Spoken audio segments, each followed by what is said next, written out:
Covering both conferences gave their predictions on which teams will be top contenders for the conference title. In the MEAC, South Carolina State was voted to repeat as champion for the third straight year. South Carolina State has won the last two HBCU national titles. In the SWAC, Prairie View A&M and Alabama State got the most votes to finish first in their division. Prairie View is in the SWAC West, Alabama State is in the East. Prairie View is coming off an 8-1 season in the SWAC. They lost to South Carolina State last year in the HBCU National Championship game. A date to put on your calendar for next year, August 27, 2027. That's the date for the HBCU Battle of the Bands at AT&T Stadium in Arlington, Texas, home of the NFL Dallas Cowboys. No debates, no speculation, just the info you need. That's your KBLA Sports Minute. I'm Ray Richardson on KBLA Talk 1580. Let me put my hard hat on, go back outside, and see if these procrastination Crenshaw construction crews have shown up yet. I'm saving space for grace, but if these trucks don't show up soon, well, you already know. Destination Crenshaw, your time is up. With a KBLA Talk 1580 editorial, I'm Tavis Smiley.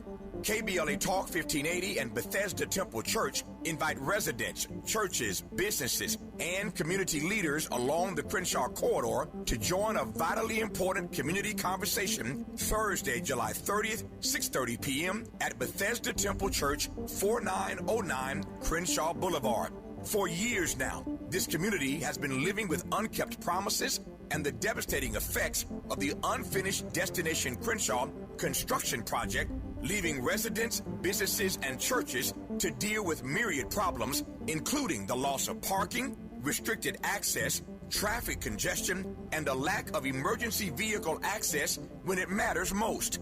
For years now, Procrastination Crenshaw has directly contributed to the loss of customer revenue for local black-owned businesses and, sadly, has forced the closure of some businesses along this 1.3-mile corridor. For years now, churches have been experiencing decreased attendance due to the elimination of parking, and social service programs for vulnerable fellow citizens have been altogether halted. For years now, residents have watched their quality of life erode, and nothing has been done about it. If they think they can get away with treating black folk like second-class citizens, they better think again. You better think about what you're trying to do to me. This town hall meeting is a reckoning, a public witness, an opportunity for impacted community members to share their experiences for the public record as we prepare to hold those responsible accountable for this enduring nightmare. So please join us Thursday, July 30th, 6:30 p.m. at Bethesda Temple Church, 4909 Crenshaw Boulevard. This town hall meeting is free and open to the public, but registration is required at KBLA1580.com. With a KBLA Talk 1580 editorial, I'm Tavis Smiley, and as always, we welcome your feedback.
Live from historic Leimert Park in Los Angeles, California, I'm Tavis Smiley, and I'm so glad to see you and me back in stride again.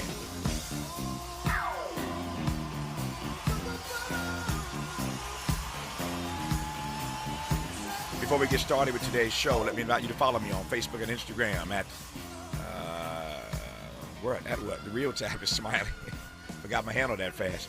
at the real Tavis Smiley, and get updates on X, that's formerly Twitter, at Tavis Smiley. By the way, should you miss any part of today's program or want to catch up on previous shows, you can always visit TavisSmileyShow.com. That's the TavisSmileyShow.com, or wherever you get your podcast, and listen to the Tavis Smiley podcast version of this live program at your leisure. Another great show on tap for you today. In our second hour, it's Thursday, so Dr. Cornel West will kick us off with his brilliance at the top of hour two. On the B side of hour two, a conversation with National Urban League President Marc Morial in advance of their annual conference in Nashville next week.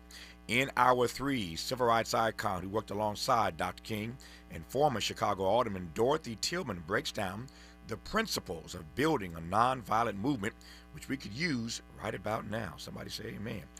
Amen. But in this first hour, let's talk politics and more with our regular contributor, Marcus Anthony Hunter, professor, author, and founding chair of the Department of African American Studies at UCLA. Marcus, how are you, sir?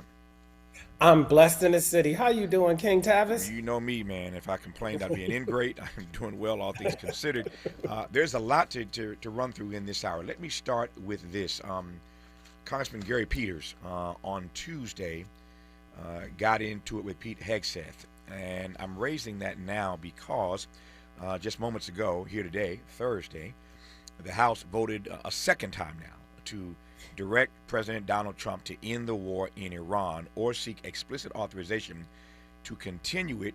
It has dealt him once again a bipartisan rebuke as he ramps up military operations in the Middle East without approval from Congress. So this has gone on for a while now. Donald Trump continues to roll over Congress, and this, again, is the second time that they have voted with Republicans crossing the aisle to join Democrats to rebuke Donald Trump on his policy in Iran with regard to this war. And so that just happened today. But on Tuesday, here's some sound of Congressman Peters getting into it with Pete Hegseth. You, sir, are the failure, not the men and women who are on that front line, not the men and women who hold up their honor with distinction. But if there's a lack of a winning strategy, they're in harm's way. Their leaders have failed them. And that's what's happening. We have political leadership. You don't have a strategy. You don't have a long-term plan to actually win this war. Win the war. The men and women are going to be able to do it, but they need to have leadership. When will you show leadership? When will you show leadership? Why don't you show some leadership and stand up to your fellow Democrats who won't fund the troops, who stand and play partisan politics while you don't give us the money? You want to stand up here and talk about the troops? You won't show any political courage to actually fund our department because you have Trump derangement syndrome and can't actually commit to anything meaningful. So I put this on you, Senator. Secretary Hegseth, you have trillions, you have over $1 trillion, you're asking for $1.5 trillion. It's not a question of money, it's a question of leadership and understanding what it takes to actually win. Political cowardice of Democrats who won't fund the troops. That's Senator Gary Peters and Pete Hegseth going at it. When we come forward, I'll cut Marcus Anthony Hunter loose for the hour on that and a number of other issues I want to get to. But it is striking to me the way that all the members of Trump's cabinet talk to sitting members of Congress. This is nothing new. We play these clips time and time again. The way they just, not just push back respectfully. Everybody's entitled to that. Nobody should get rolled because you're testifying in front of members of Congress. But the disrespect with which these cabinet secretaries, I mean, you heard him say, you're suffering from Trump derangement syndrome. Just the popping off as if they are not there to be questioned about the oversight role that Congress has by the Constitution. They are declared they are supposed to engage in oversight over these departments. That's their responsibility constitutionally. And yet the ways in which they pop off is just fascinating to me. I digress for now. Marcus Anthony Hunter for the hour when we come forward on Tavis Smiley. This show was built for you, for the community, for the culture, for everyone who wants more than headlines, for everyone who wants meaning. Tavis Smiley has always believed that public media can change lives. And every single day, that's what he comes to work to do. You're listening to Tavis Smiley. Your voice, your issues, your show.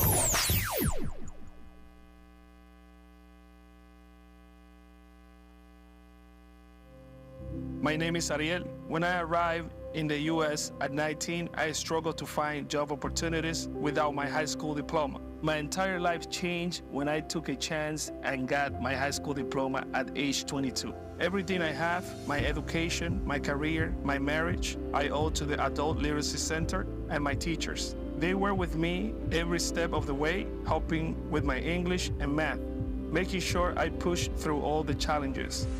Ariel, your success proves that what I'm doing as a teacher has real meaning. It was an honor helping you achieve your greatness. Now you're helping others achieve theirs. It inspires me. Education was the key that unlocked all my opportunities. When you graduate, they graduate. Find free and supportive adult education centers near you at finishyourdiploma.org. Brought to you by Dollar General Literacy Foundation and the Ad Council.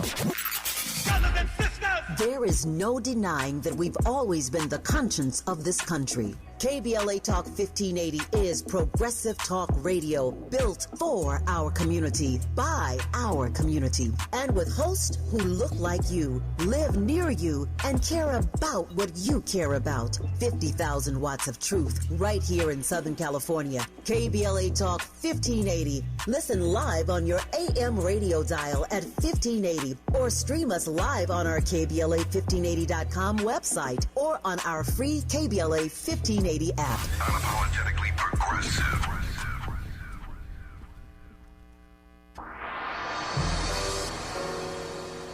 Ooh-wee, Fridays just got better. What's up? I'm Amanda Seals, and this is your invitation to come and sit with me. Yes, get seated as I do my thing on KBLA Talk 1580.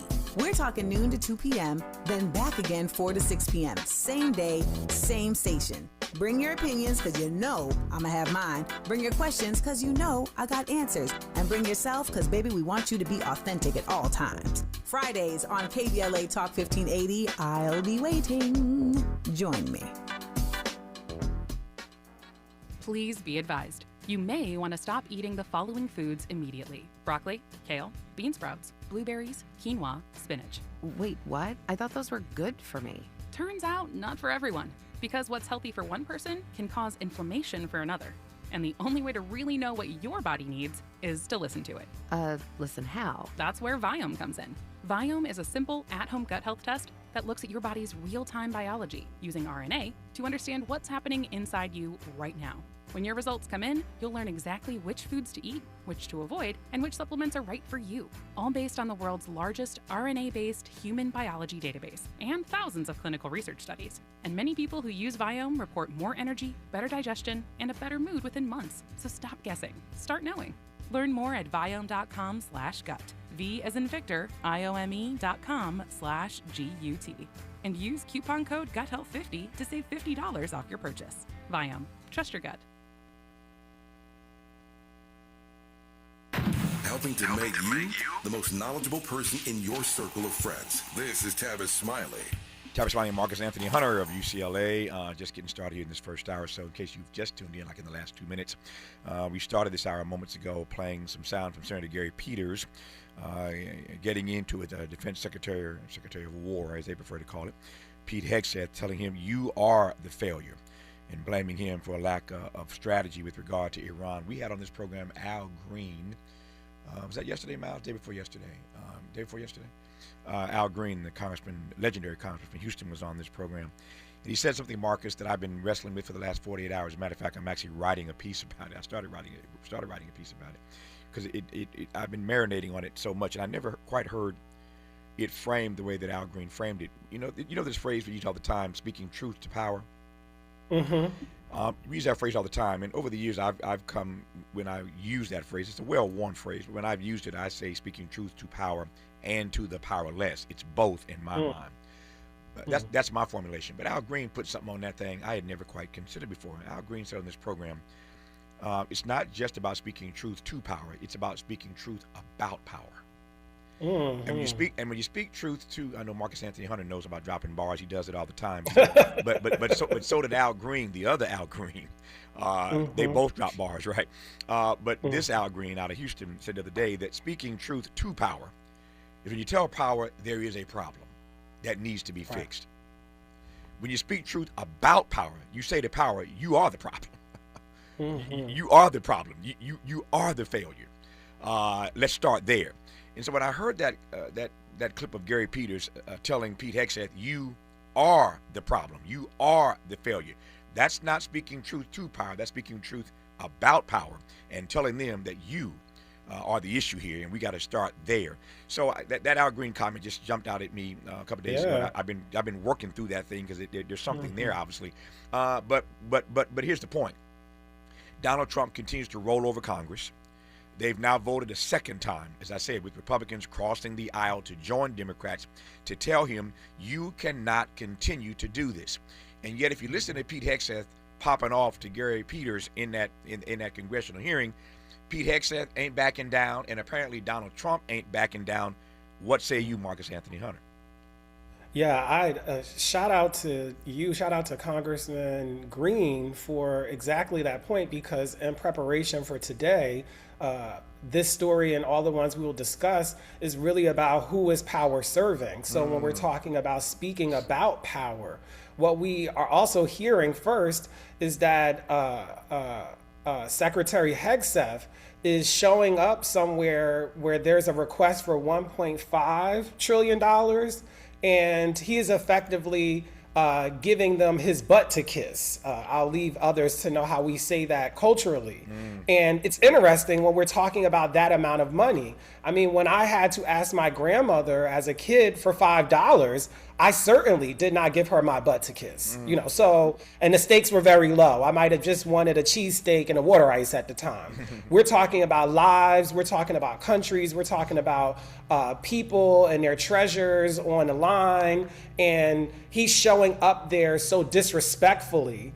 And part of it is because this whole process about Iran and a lot of Trump 2.0 is about how you can manipulate executive power to make people forget that the Constitution suggests that war powers reside in the actual Congress.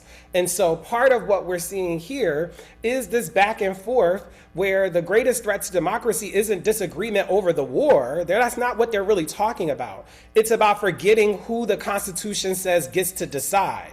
And what's happening there is they keep acting, and by they, I mean the Trump administration, as if the decision is a foregone conclusion, as if they did consult with Congress, as if this had gone through a process, and now they're frustrated because they're being asked more questions, when in fact, it's really about trying to make the process go the way the Constitution dictates, which has not happened yet. I'm also pleased to hear the accountability, because when we're talking about power, power also has to have an accountability measure. Otherwise, the powerless are without power in that. And what we do know from history is that institutions become strongest when they are accountable to the people they serve. And so what we're hearing is that conversation really as a subtext for the back and forth, where we now have Secretary Hegseth sounding like former Attorney General Bondi. It was giving very much, again, you've heard me say this many times,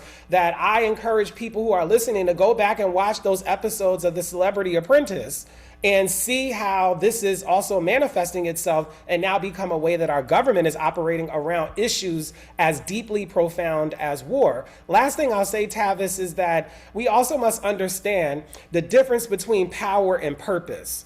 And so part of what's happening is power is measured by the wars you can win. Purpose is measured by the wars you never have to fight. And the ongoing question that the American public has been asking is, did we ever even have to fight this? Who asked us our permission about this? Going into the election, this wasn't even up for discussion or on the table. I love that distinction, power and purpose. Again, this is what happens when you sit in this chair and you have brilliant people that you talk to every day, particularly regular contributors like Marcus Anthony Hunter, who just come in and frame this thing in ways that are worthy of interrogating and wrestling with, and I want to do that right now. But I love that frame, power and purpose. So here's the deal. Since you went there, I've been thinking about this the last few days. So my father was in the military for 35, 36, 37 years.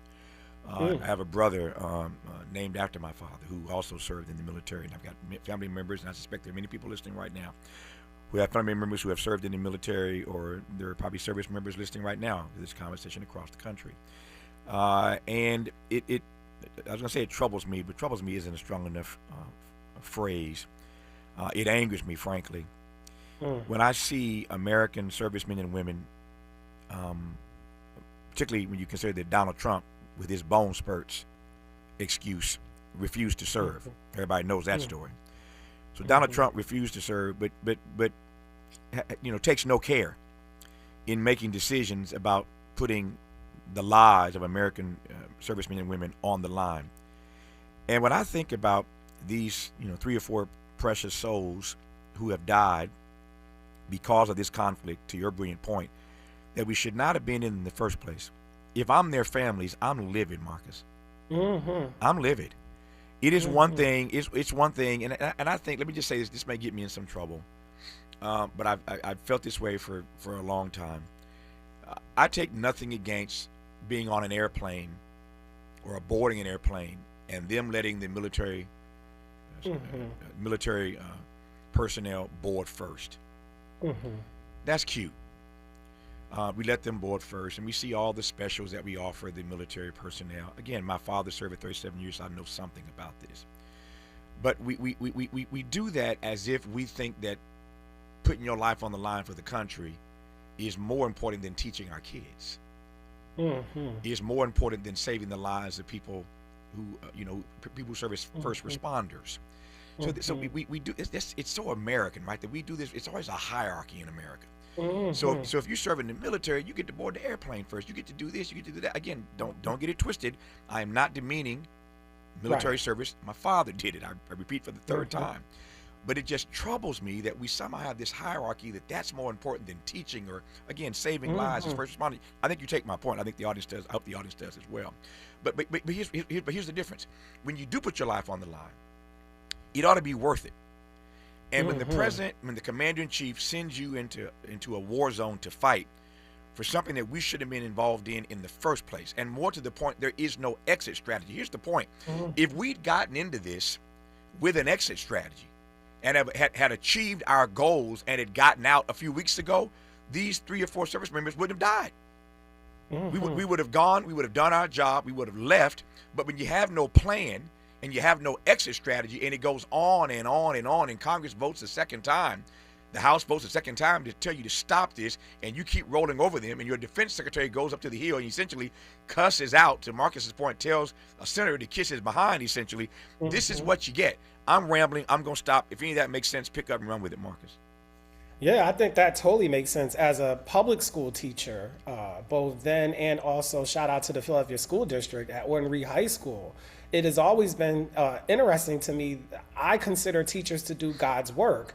And I rarely ever in my life had someone say, thank you for your service as a high school teacher, And I was surely on the front lines of the academic gap, of the wealth gap, of the achievement gap.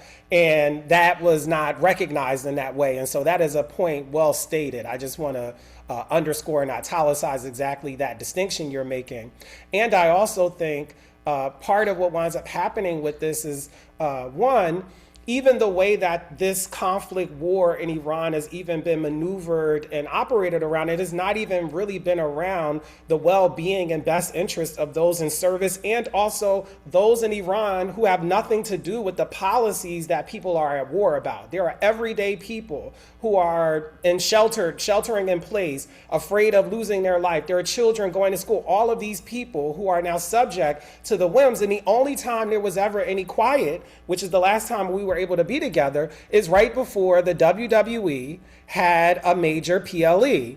All of a sudden, there was peace talks. There was quiet. It was a standoff. And as soon as, Roman Reigns got out of town, we back at it again. Bombing again. And so what does it mean for TKO and WWE to be more important in the search for peace than it does for the Congress, which is requesting answers and is being asked to pay for it, the American people who have many questions about this, and also just the whole point that this was never ever even really debated or discussed as a part of the election. So now it's just become part and parcel of something that we are hearing and living with, and also as Americans who then go abroad, we are accountable for. when we encounter other people across other countries. So it's creating unnecessary global danger and risk. There isn't a moral objective that has been stated clearly to us. There hasn't been a process that's going on. And also the level of deep disrespect that the administration's different representatives have when they go before Congress is something that I have never seen before in life. And this is not just about party lines. We've seen this happen when it's someone from the administration talking to a Republican, representative or senator. So it isn't even a party issue. It's about how a certain group of people believe that they have a blank check and they have carte blanche to do as they please, and we will just shut up and take it, which is also how many people think about the military.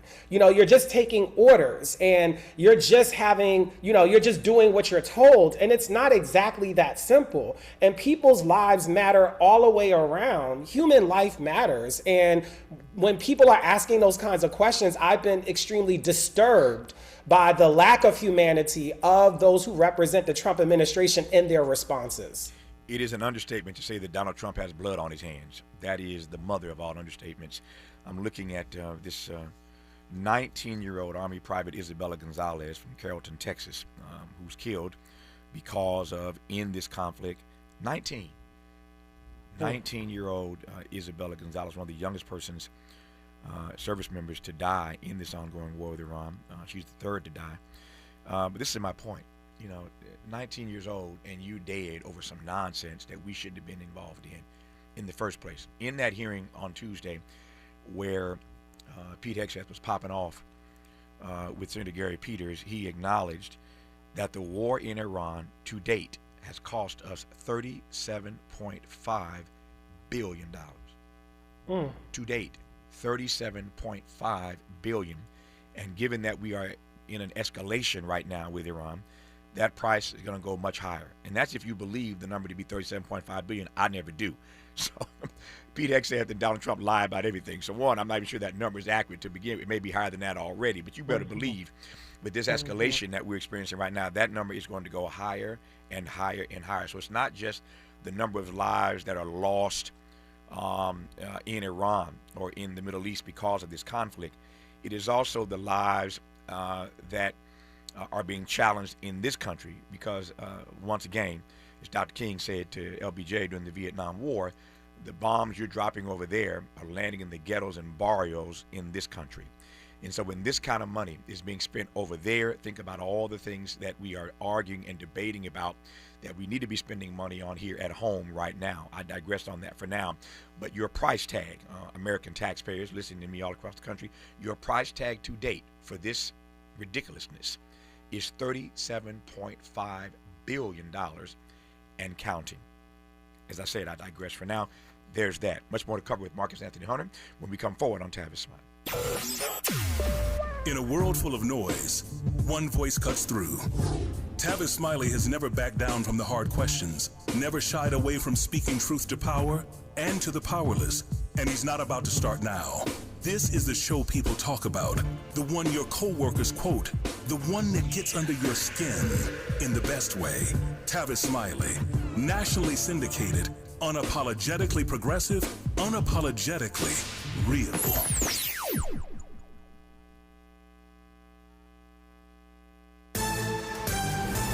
I'm Bree Wood with BIN News Now. A North Side Chicago bar has been ordered closed for 6 months following a deadly shooting linked to a weekend altercation. Alderman Timmy Knudsen. I'm not going to stand for an establishment that is being linked to so many guns in our community. Police say the incident began near the Dime Bar and ended with the death of Malik McCorkle. A suspect is in custody. A tragic accident on an Ohio river claimed the lives of 4 adults from Honduras who were attempting to rescue a struggling swimmer. The victims include 2 married couples leaving behind young children who are now being cared for by Ohio Family Services as efforts continue to reunite them with relatives. And Minnesota Timberwolves star Anthony Edwards has won a child support dispute involving his 1-year-old daughter. A judge ordered Edwards to pay about $3,200 a month, bringing an end to a year-long battle with the child's mother, Aisha Howard. Get BIN News Now on demand 24/7 on the iHeartRadio app. July is Disability Pride Month, a time to celebrate identity, individuality, and inclusion. Pride means showing up as your full, authentic self without apology. Let's celebrate what makes every one of us unique. Easter Seals Disability Services honors Disability Pride Month. Learn more at socal.easterseals.com. This is the KBLA Sports Minute with Ray Richardson. The Dodgers are off today. They will spend part of their day off at the White House. Trump invited the Dodgers and team staff to the White House to celebrate their World Series championship last year. There are so many things wrong with the Dodgers accepting this invitation. First of all, Trump doesn't even like Los Angeles, and he proved it last year when he ordered ICE patrols to invade the city to round up suspected undocumented immigrants. Many of the immigrants taken off the street or out of their homes are Dodgers fans. The Dodgers have a very large fan base among Latino and Spanish-speaking residents in LA. Even if Dodgers owner Mark Walter is a friend of Trump, he should have told Trump thanks but will pass. How can Walter and his players justify visiting a man at the White House who disrespected their fans and their city? It is not a good look for the Dodgers to be there today. No debates, no speculation, just the info you need. That's your KBLA Sports Minute. I'm Ray Richardson on KBLA Talk 1580. We've got a lot to talk about. I'm Reverend Gerald, the life coach. Is someone you love struggling with addiction and mental illness? Is improving your family's health important? Want to leave a legacy that your family can grow? Are you ready to enhance your perception of life experiences? Then wake up weekends at 7 a.m. with Urban Family Focus and get the wisdom, opportunity, resources, and motivation to live your best life. Join the conversation on Urban Family Focus Saturday and Sunday at 7 a.m. Unapologetically progressive. KBLA Talk 1580. We've got your black.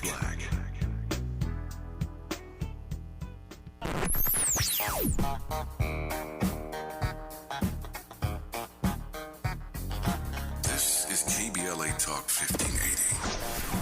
Talk radio. That's music to your ears. We're unapologetically progressive. KBLA Talk 1580. Keep the excitement going at Citadel Outlets. Experience the world's largest soccer ball, a 20-foot spectacle, plus free weekend entertainment and family fun, now through July 31st. Don't miss it. Plan your visit at citadeloutlets.com. Oh no. Tear the roof down. I don't know if time. Please, God, save us. Save our house. Please, God, please. At KBLA Talk 1580, we haven't forgotten what happened Tuesday, January 7th, 2025. The trauma, processing the loss of our home. How do we address the compounding effect of the fire now more than 18 months later? I noticed one of my 3 children engaged in self-harm who hasn't been able to articulate the challenges that they've had since the fire. And 4 out of the 5 folks in our household are in therapy. 1 is not. And the one that's not is the one who I noticed with the marks on their person. This isn't okay. You need to talk to someone. Black historical memory keeps alive the stories and struggles of everyday people and communities. Black historical memory preserves truths that others attempt to erase, minimize, or distort.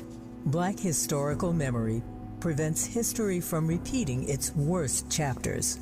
At KBLA Talk 1580, we will never forget. Tune in to Conversation Live, Altadena Rising with James Farr, weekends on KBLA Talk 1580. 1580.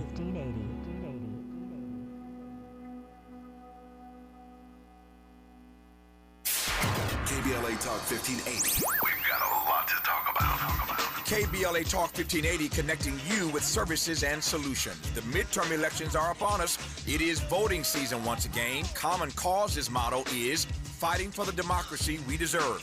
In service of that goal, Common Cause puts its state and national policy expertise, massive network of grassroots supporters, and nonpartisan approach into action to strengthen our democracy against the challenges we face today.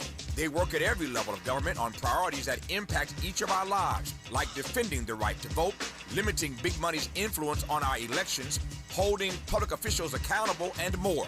Common Cause is a nonpartisan grassroots organization dedicated to upholding the core values of American democracy. They seek to empower all people to make their voices heard in the political process. This election may be the most important one ever. If you'd like to make a donation or volunteer in service to the Constitution, please visit commoncause.org. That's commoncause.org. This is a community call to action from KBLA Talk 1580.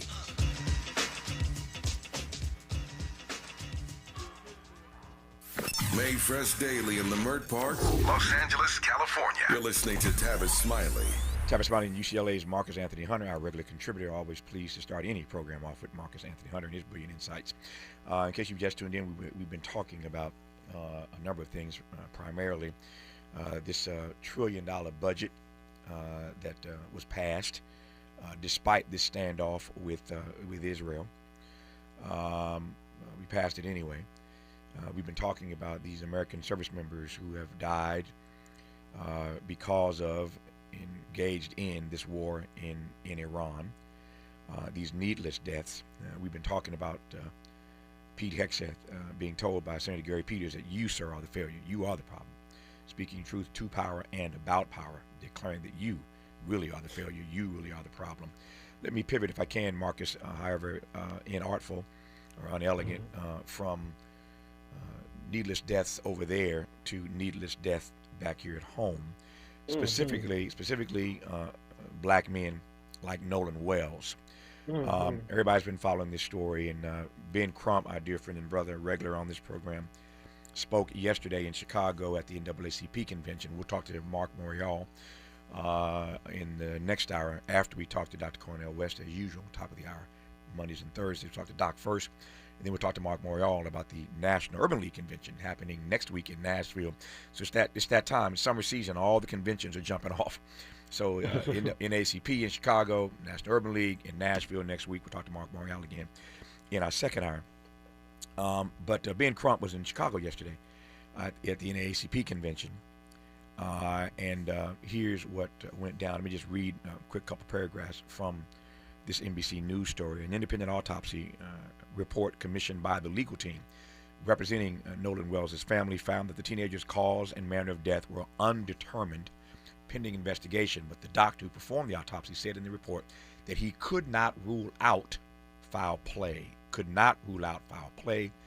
According to the family's lawyer, Ben Crump, who revealed the findings at a news conference Wednesday at the NAACP convention in Chicago. Crump added that the independent autopsy, which was the second one performed on Wells, also found red discoloration on the back of his head, but the report appeared to have gaps because of what Crump said were missing body parts and incomplete procedures. I quote Ben Crump, "This is only another part of the puzzle, and even though it tells us significant information, we still have more questions than we have answers at this time," close quote. This story is disturbing for a lot of reasons, not to mention it's in Mississippi, the same place they did this to Emmett Till.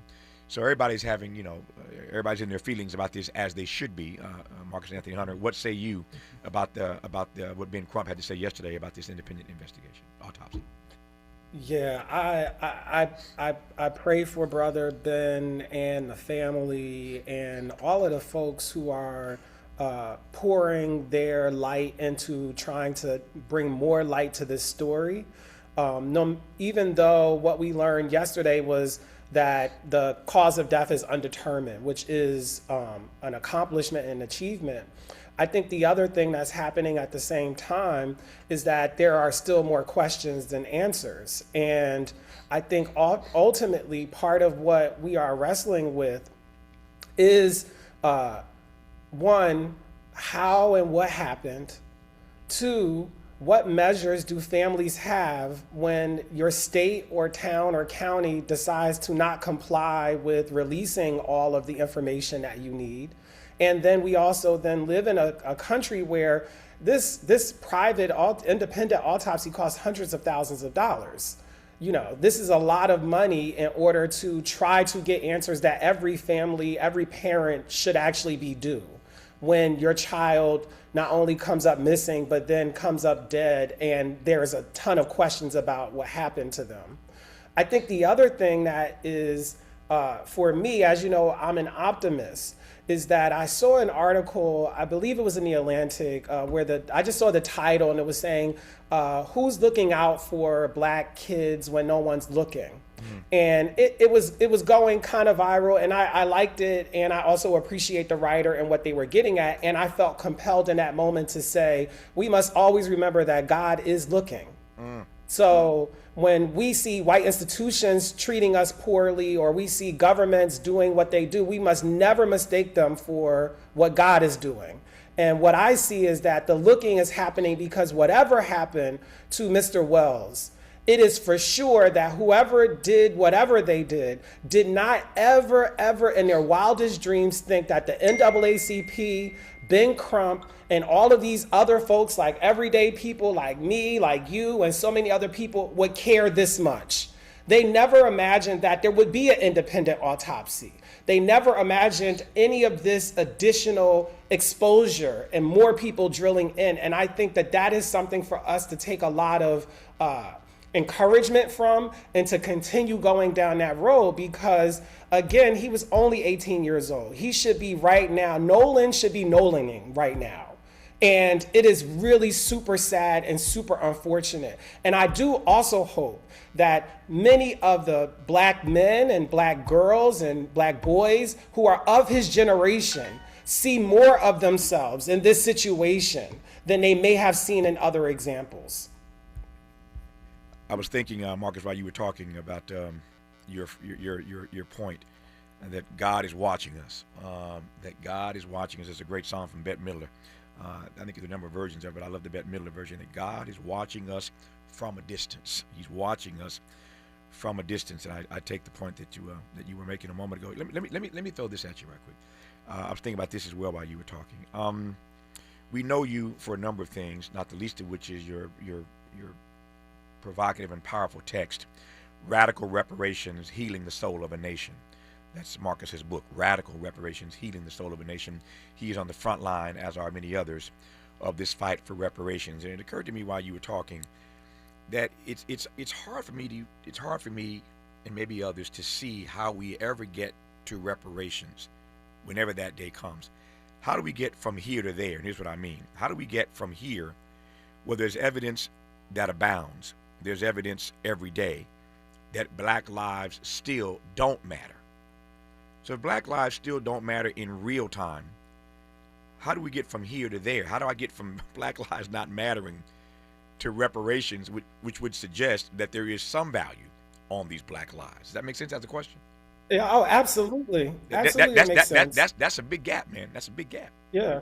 That's a yeah, gulf. absolutely, that makes sense. Gulf. Yeah. And I think that's one of the challenges, where faith is required, in the sense that, what happened to Nolan happened faster than the justice that he is due. We must never confuse the distance that it took to get the justice for the other people who did the harm winning. So we always have to be balanced in our perspective. It is really easy to tell a lie. It may take a lot longer for the truth to come around, but ultimately the truth is undefeated. So we have to hold on to these things, not just as little things we say to ourselves, but we are seeing that Nolan life matters because there are people who are standing up and paying attention. It may not be the families with the judge and the lawyers for parents over in Mississippi. It may not bring his life back, but it does reveal that he was never as small as whatever the people who did things to him thought he was. And this to me is such a testament to none of us are disposable. And sometimes that message that many people get, that steady diet that's often fed to self-identified white people, that black lives don't matter, that only white life matters, and all these other things. And then I think even though we don't get to hear it, I am sure that these people involved, they're not getting sleep at night. They're looking out the window, wondering what's happening, who's coming for them, because this is not the clean and clear situation that they might have thought it was going to be. And the other point that I think should really be thought a lot about, and this is what you were bringing up with Emmett Till, and so did Brother Ben during that press conference, is that the insinuation of a woman. So the story originally was that he went off to go see about a girl and they left him behind. It was some version of that, which sort of implies that it might have been a white girl. which then gets back to this sordid history about black boys seeking out risky white girls and winding up dead. So it's still dealing in that same thing and dangerously trying to invert it and modernize it for 2026. So when 18-year-old black boys come up missing, all you have to say is, yeah, we were all together and then he went to go see about a girl and we said, okay, have fun. This is exposing that. This is exposing that there are so many things that we have thought as a society don't work anymore. And we're seeing, for example, just having a whole bunch of young people who have a black friend does not eliminate racism because there's a steady diet that is promoting it. We also see that if you are a black kid and you do your part and you make friends with white people, it may not still be safe for you. And that has nothing to do with you having an open heart or you not being trusting. It's about the environment and the ecosystem of information and how spiritually malnourished many people are. That to think you could kill someone's kid, come back home, and think that your life would proceed without any kind of intervention. It's wild. I wasn't going to step on any of that. More with Marcus Anthony Hunter when we come forward.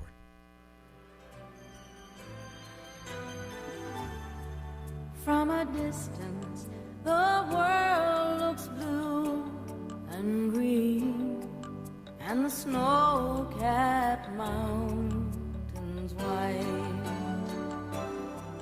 From a distance, the ocean meets the stream, and the eagle takes to flight. From a distance, there is harmony, and it echoes through the land. It's the voice of hope, it's the voice of peace, it's the voice of every man.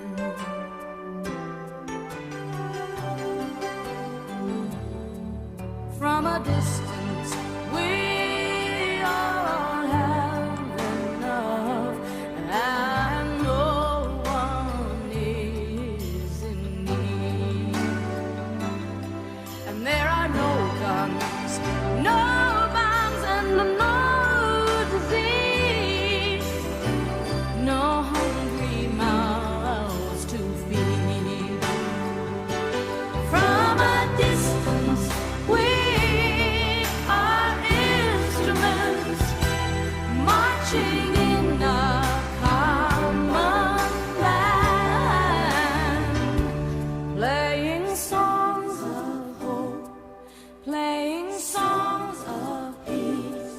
They're the songs of every man.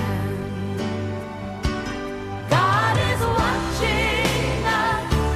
God is watching us. God is watching us from a distance. Every day, somebody somewhere is trying to silence the truth. Not on this show. For over 3 decades now, Tavis Smiley has been bringing you the conversations that matter, the voices that challenge, the ideas that move us forward. From the halls of power to the heart of the community, Tavis covers it all. Real talk in real time. This is Tavis Smiley. Hey, Dad, how do airplanes fly? What's in this box? Can I touch this? Where does sand come from? Is this tree good for climbing? What happens if I mix these two things together? How are babies made? What does this thing do? Kids are curious about everything, including guns. Talking to them about gun safety in your home is a good first step, but you can do more. Always keep your guns locked, unloaded, and stored separately from ammunition. Storing your guns securely is the best way to prevent family fire, including unintentional shootings. For more information on safe gun storage and ways to keep your family safe, visit endfamilyfire.org. That's endfamilyfire.org. What do we keep in the attic?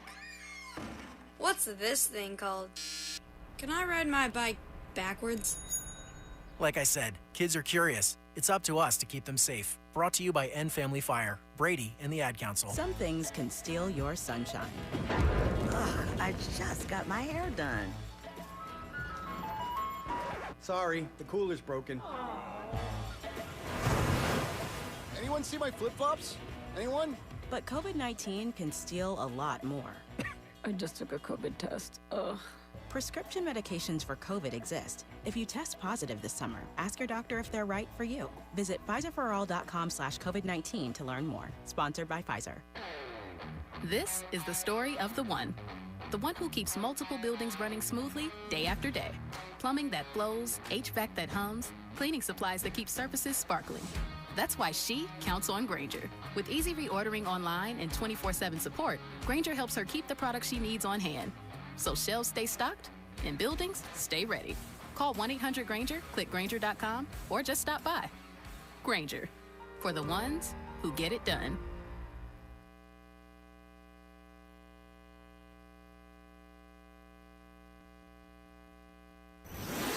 Let's get back to more of this rich dialogue with Tavis Smiley. Tavis Smiley, Marcus Anthony Hunter. God is watching us from a distance. We're going to talk about Dr. King in the third and final hour today as we let Dorothy Tillman unpack these 6 principles of building a nonviolent movement. We could use that right about now.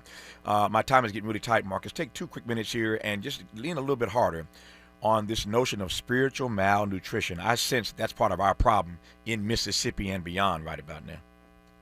Yeah, absolutely. There comes a moment in life, in the life of every nation, where it must decide whether it will build purpose or worship power. Power builds monuments to itself, purpose builds futures for others. And we are living in that moment now. And the question before America is not whether we have made mistakes. That has never been in doubt. The question is whether we possess the moral imagination to repair our brokenness. I still believe that truth has a longer life than propaganda. Love has a deeper reach than fear, and justice, though delayed, remains one of the most creative forces in human history. Repair is not an admission of weakness. Repair is evidence that a people still believe redemption is possible. A nation does not become great because it escapes judgment. It becomes great because it has the courage to answer it with truth, repair, and love. And that is where the spiritual malnutrition is happening. When people start to believe that, effectively I was talking with a friend yesterday, and there's a song in the culture right now called Spin That, which has caused a lot of back and forth with people. And effectively, it's a song about scamming, and being a scammer. And so we have that as an aspect of our culture. And then on the other side, when I hear about trillionaire, billionaire, I think we need to reframe those folks as hoarders. And so we have a culture of hoarding and scamming. That tells you that those of us who are looking for and seeking truth and repair and light, we're being outnumbered by that. But we must remember that we do have numbers. Yeah. And so that's where I think we are. It's like, how do we get, to the other side, on the other side of scamming and hoarding, on the other side of people thinking, again, as you were asking earlier, that an 18-year-old black young man in Mississippi, life matters as much as everyone else's. Yeah. How do we get on that side? And this is, again, why I've often been a proponent of helping us think more broadly about reparations. Because if slavery is true as an origin story for this country, then the reparations we continue to not do can really explain a lot of the trauma, hurt, and harm that we're enduring every day. When we come forward in our remaining moments with Marcus Anthony Hunter, since he's gone so beautifully and so eloquently and so deeply on this notion of spiritual malnutrition, let's close talking about moral imagination. You're listening to Tavis Smiley. Who's sitting across from Tavis this week? Leaders, legends, game changers, the people shaping the country and the culture. They come to Tavis Smiley because this is where the real conversations happen.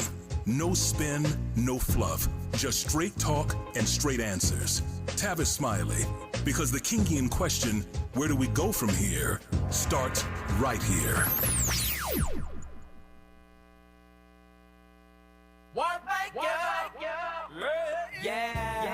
The California Crusader newspaper would like to thank all of our subscribers for their support throughout the years, proudly serving the South Los Angeles and South Bay areas for more than 40 years. The California Crusader is a multicultural, black-owned, adjudicated newspaper that focuses on providing newsworthy information to the people in our community.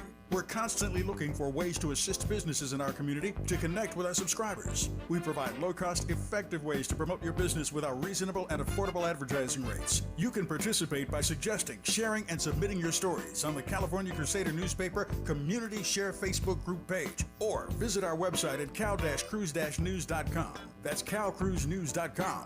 Then click on the Submit Now button located on the top right corner of the homepage, or text CCN to 42828. Again, text CCN to 42828. The California Crusader newspaper, working together to build a better community for our future. Subscribe today. Sometimes he fails at fitting in, but we're okay with that. You're inside the Tavis Smiley Show. Miami. It's all my scammers and my kid money. Where are my scamming? Spending that money fast. 20, 50s, 100 cash. Boy, going that go, y'all back. Boosting, where y'all at? Stuffing that in y'all bag. Just to flip it, pop some tags. Girl, going that go, y'all back. Just a little taste of Spin That by Young Miami, since Marcus Anthony Hunter mentioned it. You see what you started, Marcus? You see what you started? You mentioned it. So and Miles went with it, Marcus. Young Miami. Let me close doing a 180 from Young Miami and Spin That to talk about moral imagination. I got 2.5 minutes left, almost 3. It belongs to you. You've unpacked how spiritually malnourished we are. Help us understand how we can imagine a different world, a better world, with a moral imagination, the likes of which we could use right about now. Absolutely. As you know, Tavis, the greatest leaders are remembered not because they possess extraordinary power, but because they possess extraordinary moral imagination. Insert Martin Luther the King here, Malcolm the X here, Frederick Douglass here, Anna Julia Cooper here. They could see a future that others dismissed as impossible and invite the rest of us to help build it. Democracy itself is an act of moral imagination. The belief that ordinary people acting together can create a more just world than the one that they inherited. I believe moral imagination is one of God's greatest gifts to humanity, right alongside life. It allows us to see in one another not merely who we have been, but who we are still capable of becoming. And justice begins long before legislation. It begins in the human spirit's refusal to believe that brokenness is the final word. And so for me, moral imagination is the idea of living in a world that is more righteous than the one that we are in, and to understand that a more righteous world has a place for everybody in it. Moral imagination is the perfect segue to Dr. Cornel West. I am blessed, as I say on this program often, to tap into the brilliance of so many beautiful brothers and sisters who give us frames to operate inside of that makes my work a lot easier. And so I thank Dr. Marcus Anthony Hunter, Professor. You already know, man. Professor, founding chair of the Department of African American Studies at UCLA, author of the text Radical Reparations, Healing the Soul of a Nation. Marcus, love you, man. Thanks for your time. Good to have you on the program. Love you too. You already know. We go from Marcus Anthony Hunter, Dr. Cornel West, when we come forward on Tavis Smiley. KBLA 1580 Santa Monica.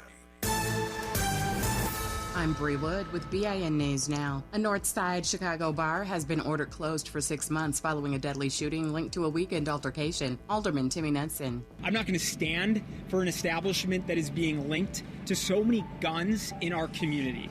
Police say the incident began near the Dime Bar and ended with the death of Malika McCorkle. A suspect is in custody.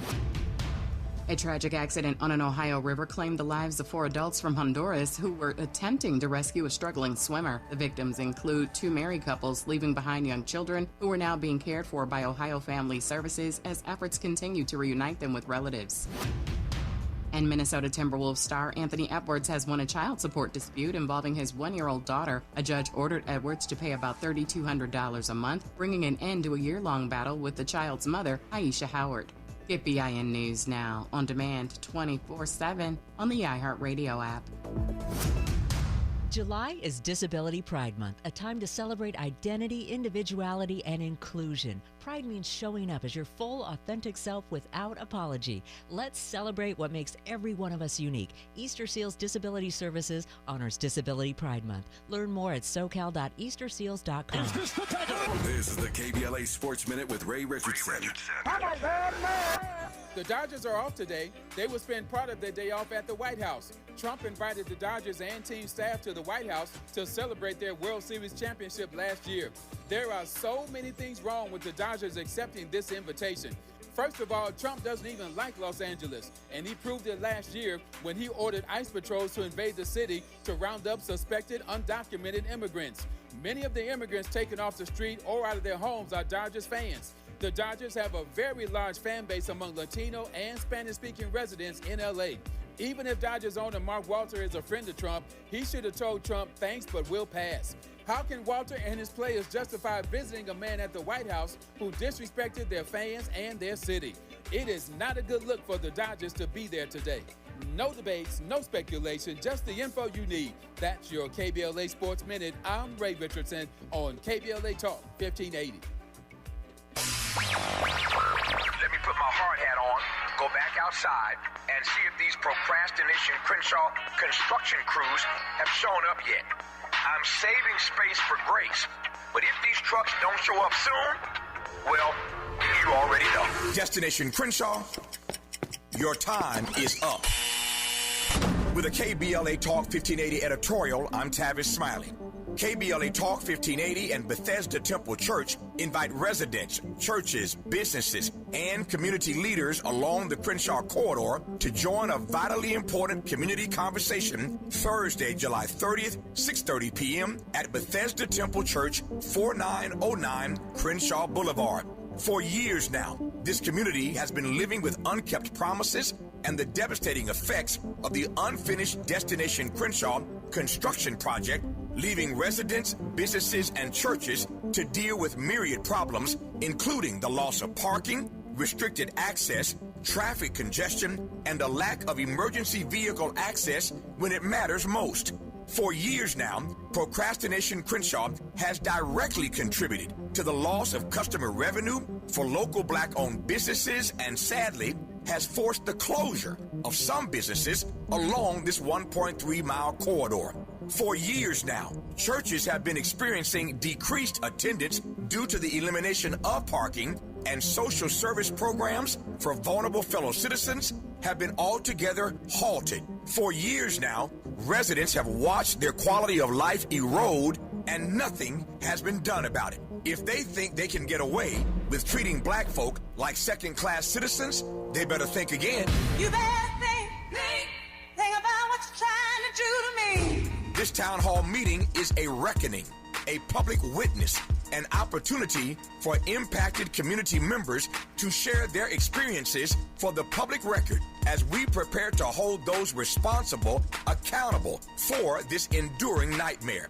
So please join us Thursday, July 30th, 6:30 p.m. at Bethesda Temple Church, 4909 Crenshaw Boulevard. This town hall meeting is free and open to the public, but registration is required at KBLA1580.com.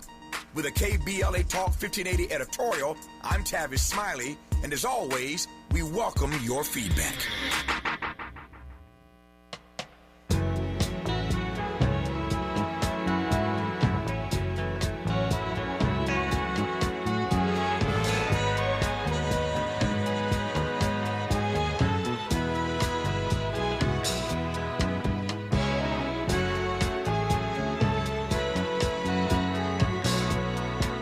You're just smiling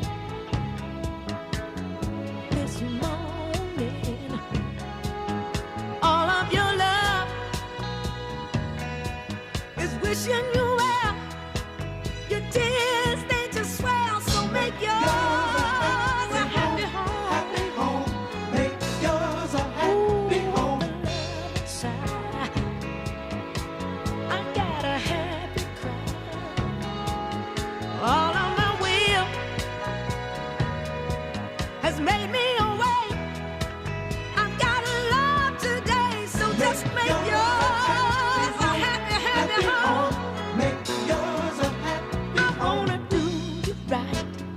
Tavis Smiley. That is Gladys Knight and the Pips. And Dr. West chooses his own walk-on music, as you know, every Monday and Thursday, top of the second hour. It's his choice. And he's chosen this today. And let me just say before he says anything that I was in conversation literally a few days ago about the top 5 best black love movies ever made. And there are a few of us in the room having this conversation. And I had to educate these Negroes about Claudine. I'm like, you can't have a conversation about the best movies about black love ever made and Claudine not be on the list. Dr. West, how are you, sir? My dear brother, I think you hit the nail on the head. That's the genius of Gladys Knight, 29 years old, and of course the genius of Curtis Mayfield, who was 32 years old in 1974 when this magnificent soundtrack came out. James Earl Jones is in there too. That's right. But it's about the love, it's about the tears, it's about the sacrifice, it's about the vision. Our dear brother, Professor Hunter, talking about moral imagination and spiritual malnutrition. How do you feed a people who are hungry? How do you satisfy the thirst of a people who want some water, deep water, spiritual water, moral water, and it has political consequences? You can't have love and tears and making your house happy without also fighting for a just society and a more humane world. Yeah, we can't leave out Diane Carroll. We mentioned Curtis Mayfield and Gladys Knight. That movie starred, of course, Diane Carroll and James Earl Jones. If you have not ever seen Claudine, that's true. I encourage you this weekend's perfect time. Just find Claudine and watch Claudine this weekend. It's a powerful film. I promise you, on this film, you'll feel better at the end of it. It's just an inspiring film. About black love. If you've never, again, seen Claudine, if you haven't seen it in a while, just check it out this weekend when you get a chance. James Earl Jones, Diane Carroll, Curtis Mayfield, Gladys Knight on the soundtrack. Just an amazing, amazing piece of work, and I'm glad that Dr. West chose that track as a walk-on. Let me just ask you to do one thing first, and then we'll move forward here. We're going to spend some time talking about Mondami and Bibi Netanyahu. Dr. West has not had his say about that on this program. I've been waiting for Thursday to get to him. I was like, what is he going to say about this? And I've not talked to him about it yet in our private conversation, so I'm going to hear it for the first time, as will you, his critique of what Mondami said about Bibi. And there were some new comments that Mondami made yesterday, so we'll give all that to you in just a second. But in the 2 or 3 minutes I have right quick here now, Doc, I wonder if you'll take that spiritual malnutrition that Marcus was talking about, that moral imagination that Marcus was talking about, and link that to King's call for a revolution of values. I think those things all connect quite nicely. Bring it together for me. And King's notion that what we need right now is a revolution of values. Take it away, Doc. Yeah, I think the important thing to keep in mind, though, brother, that moral imagination is empty without genuine courage. Courage is the enabling virtue of all the other virtues. All the other virtues are abstract without concrete courage. And so when you really think about what it means to be willing to imagine another world, but at the same time fight for that other world, to be empowered, enabled, and ennobled, to be willing to sacrifice and pay a cost and bear a burden for that other world. And one of the problems that we have these days, it's easy to talk about another world. It's even easy in some ways to talk about a moral imagination. Mm-hmm. What I love about Brother Hunter, Professor Hunter, is he's willing to fight. And that's the crucial thing. You got to be a fighter. You got to be a love warrior. You got to be willing to cut against the grain. If you're fundamentally tied to comfort and convenience, you're going to be a sellout. That's just if you're tied to love of money, you're going to be a sellout. If you're afraid to die, you're going to be a sellout. And so what distinguished the folk in the past was that they were courageous in the most profound sense of that word. And we can say the same thing about Curtis Mayfield, same thing about Gladys Knight as artists. And Gladys is going to be in Hollywood Bowl tomorrow. Oh, Lord, the smoky. Indeed, indeed. No question about it. Dr. King, who we're going to talk about in the third hour with Dorothy Tillman, we're going to work our way through the 6 principles of establishing a nonviolent movement. I keep saying we could use that right about now. But King was famous for saying, as Dr. West just intimated, that the ultimate measure of a people, I'm going to say a people, not a man or woman, of a people, the ultimate measure of a people is not where they stand in times of comfort and convenience, but where they stand in times of controversy and challenge. That's king for you, not where we stand in moments of comfort and convenience, but the ultimate measure of us is where we stand in times of controversy and challenge. We'll talk about Dr. West, Dr. King, that is, in the third hour. We're going to talk to Dr. West for the rest of this half hour when we come forward on Tavis Smiley. Make your happy home.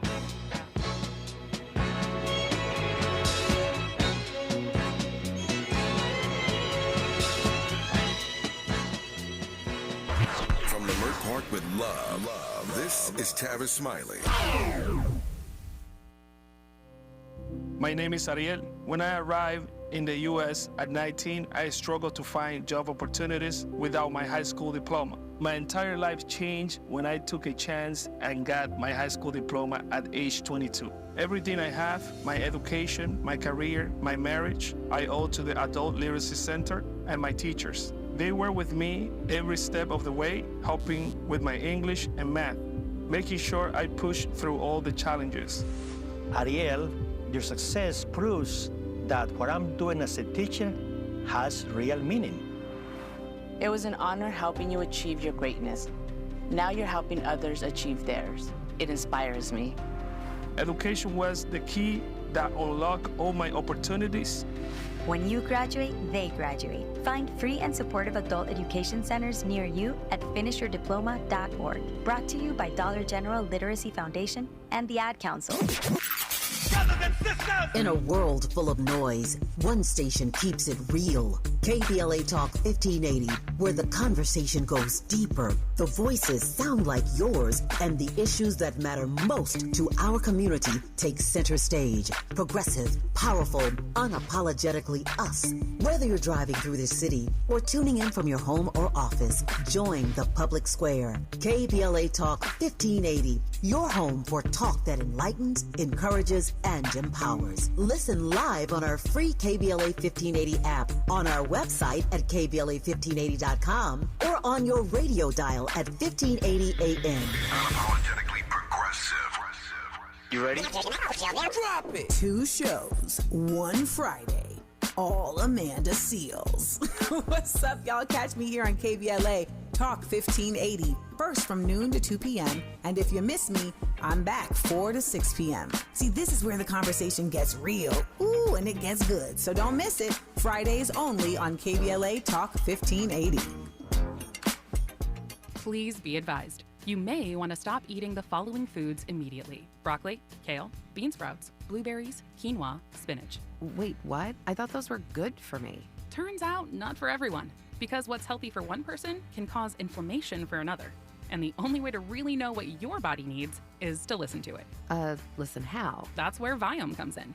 Viome is a simple, at-home gut health test that looks at your body's real-time biology using RNA to understand what's happening inside you right now. When your results come in, you'll learn exactly which foods to eat, which to avoid, and which supplements are right for you, all based on the world's largest RNA-based human biology database and thousands of clinical research studies. And many people who use Viome report more energy, better digestion, and a better mood within months. So stop guessing. Start knowing. Learn more at viome.com/gut. V as in Victor, IOME.com/GUT. And use coupon code GUTHEALTH50 to save $50 off your purchase. Viome. Trust your gut. Freedom is an endless meeting. So let's get back to it with Tavis Smiley. Tavis Smiley, Dr. Cornel West. So Doc is here every Monday and Thursday, as you know. So it was Monday night after Doc had appeared on this program that Zoran Mandami, mayor of New York City, released a video that I'm about to play a piece of for you in just a second. So Dr. West didn't get to it on Monday because this didn't drop until Monday night. We discussed it on this program on Tuesday with some pretty amazing guests, and Mayor Mandami had something else to say yesterday. So I'm going to play these clips in order and then let Dr. West opine as he will. So this is the clip that Mandami dropped Monday night that we talked about on the program on Tuesday. Benjamin Netanyahu is a war criminal, the architect of a horrific genocide against the Palestinian people. He is responsible for the killing of more than 73,000 people, for the maiming of tens of thousands of children, as those who survive undergo amputation without anesthesia, for the targeting of neonatal hospitals and maternity care centers, denying newborns even the chance to live, for the countless people he starved as he blocked food and humanitarian aid from reaching them, for the gunning down of hundreds of aid workers and journalists. And just last month, the UN confirmed that Palestinian children continue to be deliberately targeted and killed by Israeli armed forces, more than 8 months after the so-called ceasefire. The list goes on and on, all as we, as Americans, pay for the bombs that do the killing. There is a reason the International Criminal Court issued a warrant for his arrest. As human beings, we have spent generations building a shared understanding that there are crimes so grave they offend all of humanity. Anyone, with their eyes, with their heart, with their conscience, should recognize the devastation he has wrought and understand that he belongs before a court of law. As I've said, I agree with the ICC that Benjamin Netanyahu should be arrested and tried for his crimes, as I do for anyone else charged by the ICC. My administration has reviewed every avenue available under applicable law to determine whether New York City could execute the International Criminal Court's arrest warrant if Benjamin Netanyahu came here. It is clear that we do not have the independent legal authority to enforce this warrant. The federal government, however, does, and I call on them to join the ICC and execute this warrant. And I want to be equally clear. Benjamin Netanyahu is not welcome in New York City, nor is any other war criminal at large. As I mentioned on Tuesday, that's Zohran Mamdani with the Hammond B3 organ playing behind him. Just think about that part. Now, that was Mamdani on Monday night. We, again, discussed it on Tuesday for all 3 hours, it seems. This is Mayor Mamdani in New York City responding to a reporter's question yesterday. Can you tap into the disappointment that people in the Palestinian community feel that you're not going to be able to arrest them? And are you urging them to protest? I'm simply saying that this is a city where if anyone feels a level of frustration or opposition, protest is something that we will always respect. I leave it to New Yorkers themselves to make that decision. And when it comes to Palestinian New Yorkers who are disappointed, I understand it, because we are talking about someone who has been charged with crimes against humanity, someone who has visited the city on many an occasion and who has been welcomed by previous mayors. And I want to make it very clear that that welcome ends with me. I will not be welcoming Benjamin Netanyahu or any other war criminals when they come to this city. And I do believe that our federal government should join the International Criminal Court and ensure that there is accountability when it comes to crimes against humanity. Dr. West, I have no question. I played the clips, and the mic is yours. Go. Yeah, I think on the one hand, though, brother, it's a wonderful thing that he's telling the truth about the war criminality that flows out of the Israeli apartheid regime. There's no doubt about that. But you see, the problem is that Brother Mamdani knew during the campaign the whole time that he did not have the authority to arrest the gangster Netanyahu. It was in that sense, it was a PR stunt that he misled the people. He did not have the authority. But if you're going to be consistent, and this is why I'm very critical of Mamdani, though, man, he just looks like he's in the process of becoming a Muslim version of Obama, man, that he wants to talk a strong game. But when it comes to really telling the truth, if you say that war criminals are not in any way, or you're not in any way open to war criminals in New York and the United Nations, then Trump himself. And then the Biden and the Obama, who you talk to regularly, they're war criminals too, brother. The Bushes are war criminals. There is no U.S. president who has not used military might to kill innocent people that are war crimes. What about the gangsters from Iran? They commit war crimes too. What about gangsters from Latin America? What about gangsters from Africa? A significant number of folks in the United Nations are war criminals, man. It's a cesspool of war criminals. So let's just be honest about this. So I appreciate him telling the truth about the war criminality and treating our precious Palestinian brothers and sisters. But it's not only selective, but it's opposing and a posturing. Like, on the one hand, it is militant because it cuts against the grain of the mainstream. But on the other hand, it can never be executed. So it's empty in that sense, and it makes it as if You can only zero in on one or two war criminals when you got a whole corrupt international order, a whole corrupt political system that generates war crimes, and you have to be able to keep track of each and every one of them if you have any moral credibility, any moral consistency. So in that sense, it's just hard to take the brother seriously, though, man. If you were listening to our program yesterday, what Dr. West just laid out is exactly what Larry Wilmore and I were talking about yesterday, the performative nature of certain politicians. And here's the question for you, Doc. What is the danger? What is the danger of attempting to placate fellow citizens with or via performative politics? There's a danger in that when you attempt to placate people with performative politics. The danger in that is what? You would produce even more cynicism. You produce even more apathy. You produce any more quietism because people are looking at their way. But the very people that we were looking for, we can't really depend on them. Can you imagine if Martin and Malcolm and Fannie Lou had got up there and said certain things? We're going to sacrifice in Mississippi. We're going to tell the truth in Alabama. And then when it's time to do something, they don't show up. You know what kind of cynicism that would have generated among the younger generation? Oh, yeah. Harriet Tubman say, "Come with me." And then everybody else show up and she stays at Rochester. No. No, she followed through. She executed. But most importantly, though, brother, you have to tell the truth. And when you tell the truth, it can't just be partial truth. Netanyahu is a war criminal. Mandami is telling the truth about that. But he ain't the only one. Everybody knows that. And you got some U.S. war criminals that you are on close relations with. Well, what are we talking about here? Yep. What are we talking about here? I want to come back to the point you made earlier because somebody sent this message to us yesterday. I didn't get a chance to read it on the air, but since you went there, let me just follow up on your point about U.S. presidents who could also be deemed war criminals. So, as I recall, the listener said something to the effect that, Tavis, I guess this means that Biden, Bush, and Obama are not welcome in New York City either. So. They telling the truth. They tell, and people accuse us of saying, "Well, you're just hating on Biden, you're hating on Obama." No, we Christians, no, we love them as persons made in the image of God. But Obama chose 565 drones that killed thousands of people in Somalia and Pakistan and other countries. Those are war crimes. He knows those are war crimes. Biden knows those are war crimes.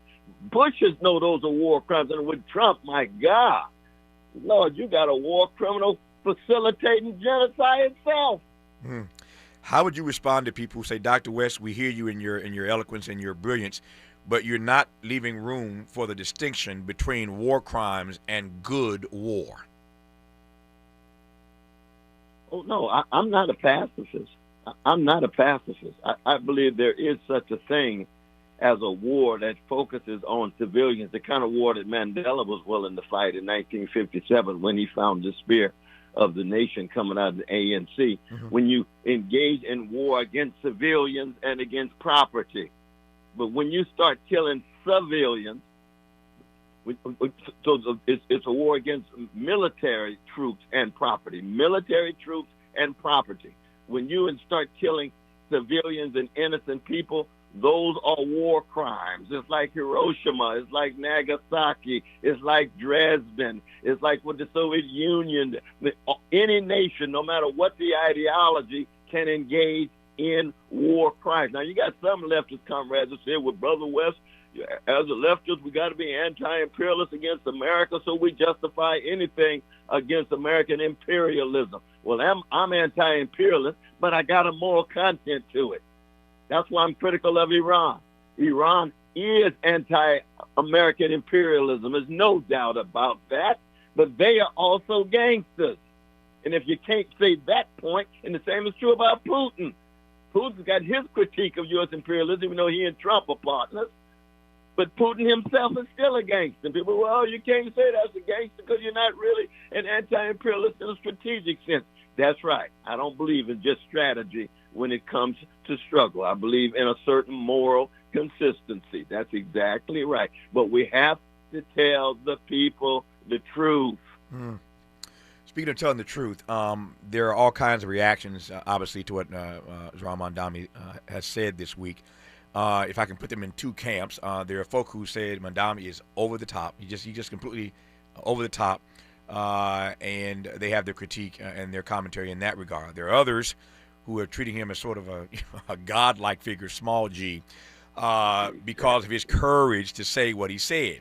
But with regard to the latter, one of the reasons, in my view, that this is getting so much attention, so much spotlight, is not just because Mamdani had the courage to say it, but it is the absence of that kind of truth being told by others who've had plenty of opportunity to do so for months and years and decades, and they've chosen not to do that. So I want to just focus a spotlight on that latter point, that he's getting so much attention, not just because he said it, but because others heretofore have not, Doc.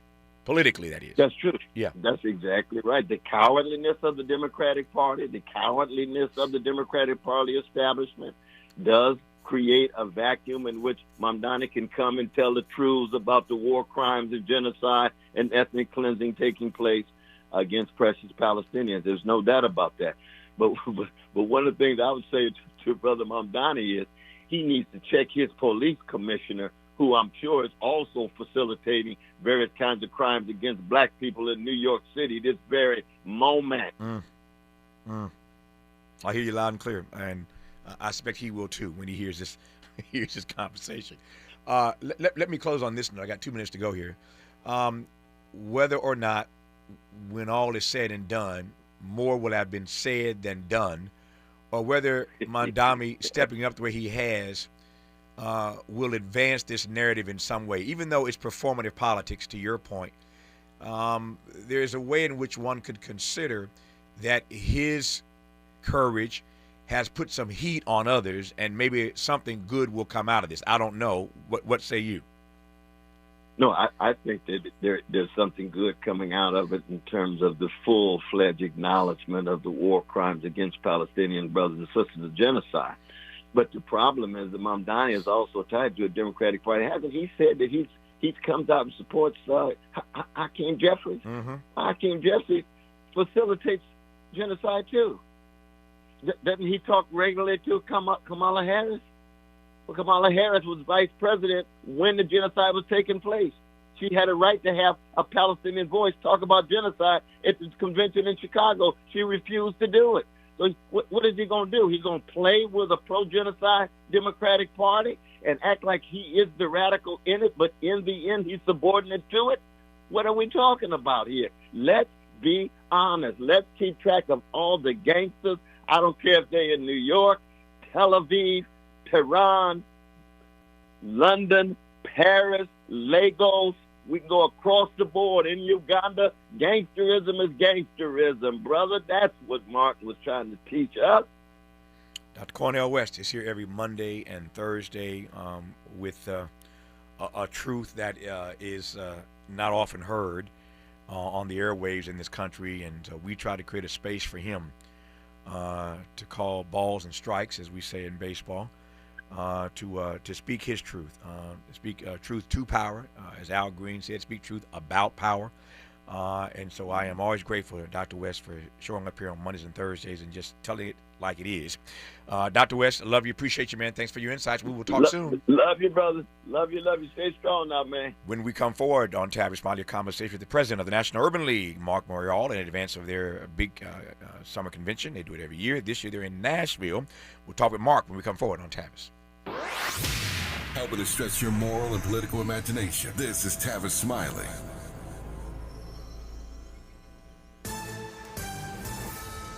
I'm Bree Wood with BIN News Now. A preliminary hearing continues in Los Angeles for singer David. Criminal defense attorney Manny Medrano says it's unusual for a preliminary hearing to take place so soon after an arrest. This is really the speed of light to get a case like this of a high-profile nature to the preliminary hearing stage. Prosecutors are presenting evidence in the death of 14-year-old Celeste Rivas Hernandez. Tyler Perry Studios is expanding its production capabilities with a major new virtual production stage in Atlanta. Perry says the cutting-edge technology will help keep film and television projects and jobs in Georgia by reducing travel and set building costs.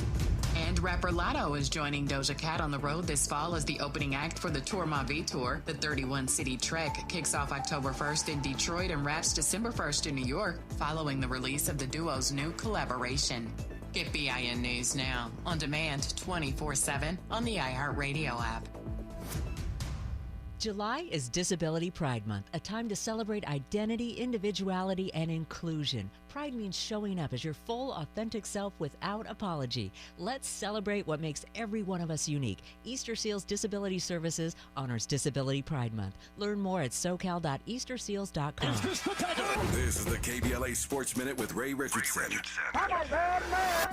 The Dodgers are off today. They will spend part of their day off at the White House. Trump invited the Dodgers and team staff to the White House to celebrate their World Series championship last year. There are so many things wrong with the Dodgers accepting this invitation. First of all, Trump doesn't even like Los Angeles, and he proved it last year when he ordered ICE patrols to invade the city to round up suspected undocumented immigrants. Many of the immigrants taken off the street or out of their homes are Dodgers fans. The Dodgers have a very large fan base among Latino and Spanish-speaking residents in L.A.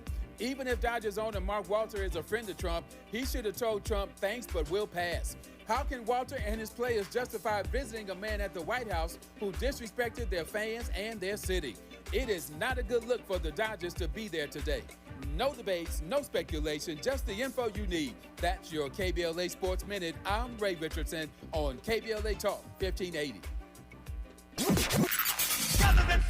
In a world full of noise, one station keeps it real. KBLA Talk 1580, where the conversation goes deeper, the voices sound like yours, and the issues that matter most to our community take center stage. Progressive, powerful, unapologetically us. Whether you're driving through the city or tuning in from your home or office, join the public square. KBLA Talk 1580, your home for talk that enlightens, encourages, and empowers. Listen live on our free KBLA 1580 app, on our website at KBLA1580.com, or on your radio dial at 1580 AM. Unapologetically progressive.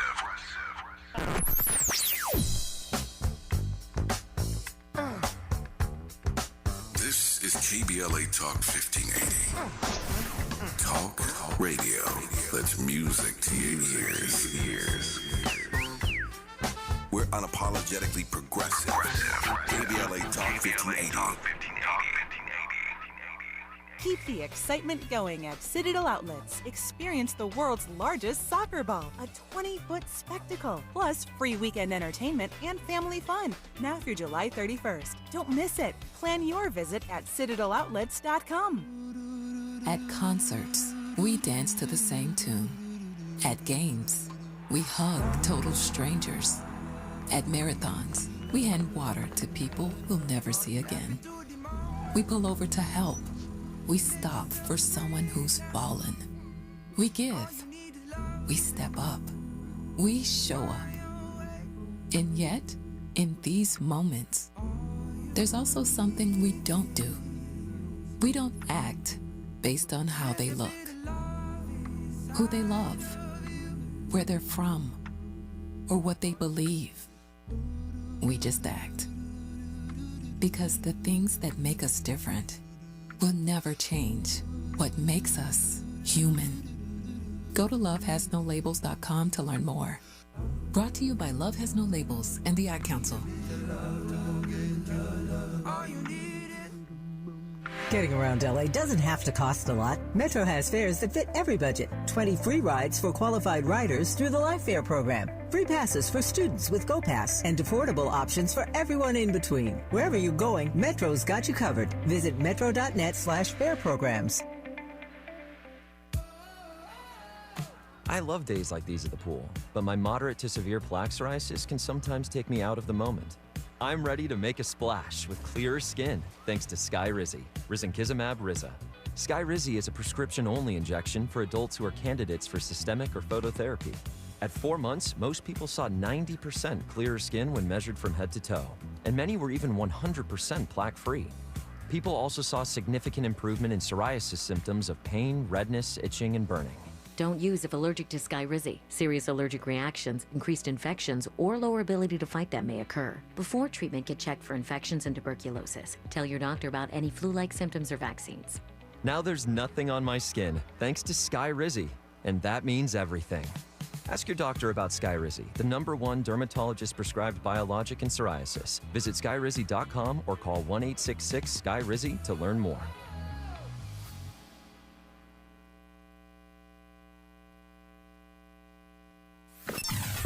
Sometimes he fails at fitting in, but we're okay with that. You're inside the Tavis Smiley Show. You are indeed. We thank Dr. Cornel West for that insightful, take it any way you want to spell that word, any way you want to spell it, that insightful conversation with Dr. West. And now we pivot to our friend and brother, Marc Morial, National President of the Urban League. And I just saw some good news before I came on the air today. The Urban League has announced, the National Urban League has announced that after 25 years, they are returning to Los Angeles next year. So I'm sitting in L.A., as you well know. This program is heard across the country, but it emanates live every day from Leimert Park here in Los Angeles. And so I'm excited to tell you that the Urban League will have its annual convention next year, 2027, here in L.A., and that's going to be good news for the city. But next week, this year, they're in Nashville. Marc Morial, welcome back. How are you, sir? Cav, it's good to be with you, man. I appreciate you, appreciate your voice, appreciate your friendship, and great to be with you. Good to have you back on the program, and love you dearly. Tell me about Nashville next week. What's on tap? Well, we are barreling into Nashville, the Music City, at a time of crisis, Tavis, a time of controversy, a time of so many things that are on the line. And we'll be walking in with our 2026 version of the State of Black America report, which is going to indicate the pain that Black America is feeling, if you will, retrenchment in a number of areas that have occurred since the MAGA movement took control of the country a little bit more than a year ago. But we'll also be constructively announcing our own affordability agenda for America. So we are going to focus with an incredible conference. And, you know, we've got a multi-generational lineup, college students, young professionals, mature and seasoned citizens in Nashville for great conversations.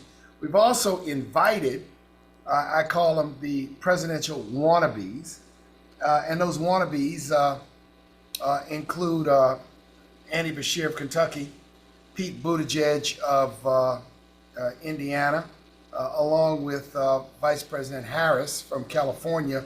They'll be there with us. We extended invitations to Pritzker and Moore, Governors Pritzker, Governors Moore, Governors Newsom, and they indicated they had scheduling conflicts and can't be with us. So we're starting the conversation about future leadership, but as well, we will have some of the most important voices, activists, curators, scholars, influencers who'll be with us in Nashville for a wide range of great conversations and panels.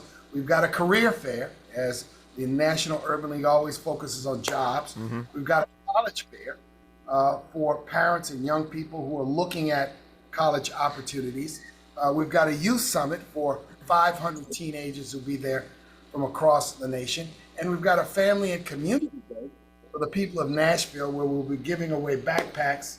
We've got a health zone and a whole host of things, including an expungement and legal clinic for people. So we do a lot at our conference, and it's designed really to indicate and to serve the community, as well as those who are Urban League delegates who'll be visiting the convention for the purpose of the business of the Urban League movement. It's going to be a great convention in Nashville, as it always is. When the Urban League comes to town again in 2027, they'll be here in L.A., but in 2026. We are looking forward to Los Angeles. I can't tell you the excitement and the energy, first time in 25 years. And, you know, we'll be back many times to talk to you about Los Angeles and our plans for Los Angeles for 2027. No, we're excited about that. You said a few things I want to go back to right quick and give you a chance to sort of unpack for me. Let me start with this. It might seem like a strange question, but I know you can handle it.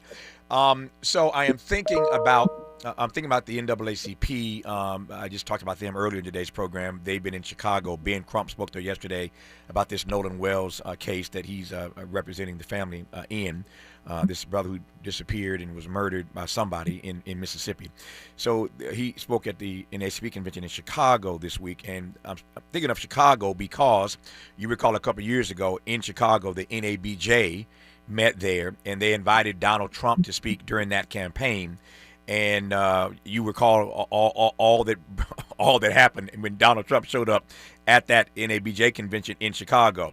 And I've been in conversations about whether or not at this point Donald Trump even deserves an audience in front of a national black convention. You mentioned the presidential wannabes that are invited this year. Obviously, Donald Trump can't run again. Somebody better tell him that he can't run again. But here's my broad question. Does Donald Trump deserve an audience in front of the Urban League or any other major black national convention right now? Has he earned that? Does he deserve it? When he was a candidate in 2016, we extended an invitation to him to address us. He snubbed us. When he ran for re-election in 2020, we extended an invitation to him. He snubbed us. In 2024, we extended an invitation to him. He snubbed us. 3 opportunities. I feel no obligation to offer a platform to someone who snubbed us 3 times to come and engage in performative politics. Look, we're a serious organization. George W. Bush and those of those days who were Republican leaders, Denny Hastert and John Boehner, spoke at Urban League conferences years ago. I feel no compulsion to simply invite people for the sake of inviting people. We are here to have a serious and important conversation, and we offered an opportunity to Mr. Trump 3 times to join us when consistent with what we have done in the past, and that is offer both candidates, one of each party, the opportunity to address us in the year of our election. So people need to understand we fulfilled our responsibility, and I am not going to run, beg, plead with anyone to come and talk to our community. So that's the way I feel, that's the way we feel, that's the history of this, and people need to understand that invitations have been extended in the past. Look, Mitt Romney turned down an invitation, but George W. Bush came twice to the Urban League conference, and in the old days, Reagan came, Gerald Ford came, Nixon came, Eisenhower, back in his time, every Democratic candidate has generally come, but that's the important thing for people to understand. As a nonpartisan organization, we offer those opportunities, but if you say no, you say no. Yep, I get it.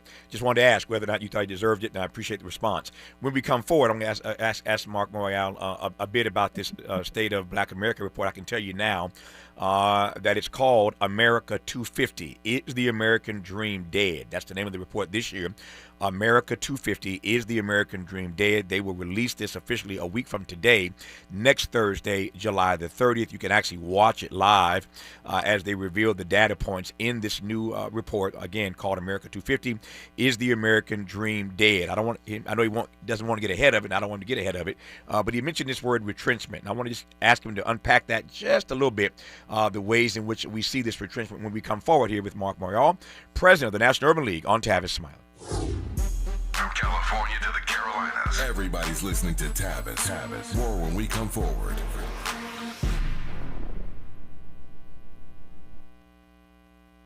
Hey, Dad, how do airplanes fly? What's in this box? Can I touch this? Where does sand come from? Is this tree good for climbing? What happens if I mix these two things together? How are babies made? What does this thing do? Kids are curious about everything, including guns. Talking to them about gun safety in your home is a good first step, but you can do more. Always keep your guns locked, unloaded, and stored separately from ammunition. Storing your guns securely is the best way to prevent family fire, including unintentional shootings. For more information on safe gun storage and ways to keep your family safe, visit endfamilyfire.org. That's endfamilyfire.org. What do we keep in the attic? What's this thing called? Can I ride my bike backwards? Like I said, kids are curious. It's up to us to keep them safe. Brought to you by End Family Fire, Brady, and the Ad Council. You know him, you trust him, and now the whole nation is taking notice. Talkers Magazine, the Bible of talk radio, has ranked Tavis Smiley number 14 on their prestigious Heavy 100 list. 100 voices, the most important in all of talk radio.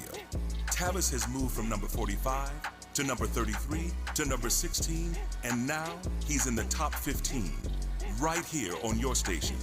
His is one of the most trusted, credible, and reliable voices in broadcast media today. Straight, no chaser, always. Tavis brings you the conversations that matter, the newsmakers, the truth tellers, the voices that don't get heard anywhere else. Weekdays on this station. This is what it sounds like when your community has a seat at the table. Some things can steal your sunshine. Ugh, I just got my hair done. Sorry, the cooler's broken. Anyone see my flip-flops? Anyone? But COVID-19 can steal a lot more. I just took a COVID test. Ugh. Prescription medications for COVID exist. If you test positive this summer, ask your doctor if they're right for you. Visit PfizerForAll.com/COVID-19 to learn more. Sponsored by Pfizer. This is the story of the one who keeps multiple buildings running smoothly day after day. Plumbing that flows, HVAC that hums, cleaning supplies that keep surfaces sparkling.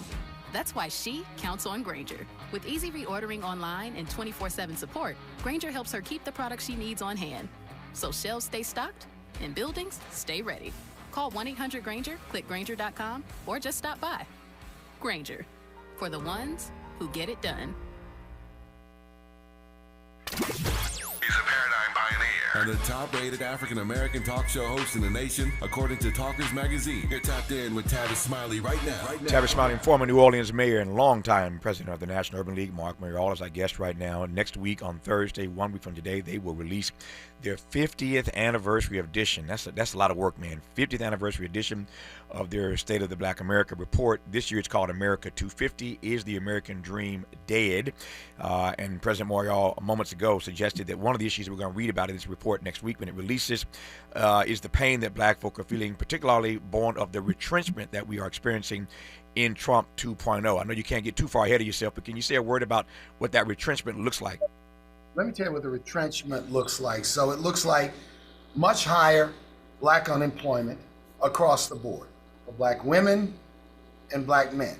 It looks like a home ownership gap that is greater than the gap in 1968 when the Fair Housing Bill was passed. It looks like over 100 black legislative districts at risk due to the attacks on gerrymandering, or rather the gerrymandering and the attacks on fair districting, particularly throughout the South. The impact of that could be the disenfranchisement of 21 million people. Those are some of the top lines of the retrenchment. And we focus on jobs in the economy, and we know, because it's been reported widely, that due to DOGE and some of the retrenchments in corporate America, 300 to 400,000 of our highly talented African-American women have lost their jobs. So all of these numbers do not lie. They tell a story, and every one of them has deteriorated in the last year and a half since this new regime has taken over. That's the point. Let's talk about inflation, which is impacting all of us. A big driver of inflation are the tariffs that are costing every household $1,000 to $2,000 extra dollars each and every year. Tavis, what I'll talk about in Nashville is America's misplaced priorities. Prioritization on wars costing $2 billion a day instead of helping people afford health care and medicine helping kids get educated, investing in affordable housing. The leaders of this country are making choices. They're making choices to destroy, to distract, to cut and take away important things that benefit people, as opposed to an agenda which benefits people. So we got to frame this in terms of misplaced priorities that are impacting Black America, but impacting the entire nation. But we get impacted to a greater degree and a greater extent. As we always say, America catches a cold, we catch pneumonia. No question about it. When we come forward in our remaining moments with Marc Morial, President of the National Urban League, I'm going to give him a chance to just take a bow. I mentioned this earlier, but I want to just lean into it a little bit more. Next week, we'll witness, experience the 50th anniversary edition of this annual report they do, State of Black America. That's a long time to be tracking data. Mark's been there for 20 plus of those 50 years, not all 50, but I want to just lean into this a bit more about what it means to be tracking this kind of data about our people year in and year out for half a century. We'll celebrate that when we come forward in our remaining moments with Marc Morial on Tavis Smiley. This is getting good. Yeah, man. Tavis Smiley continues when we come forward.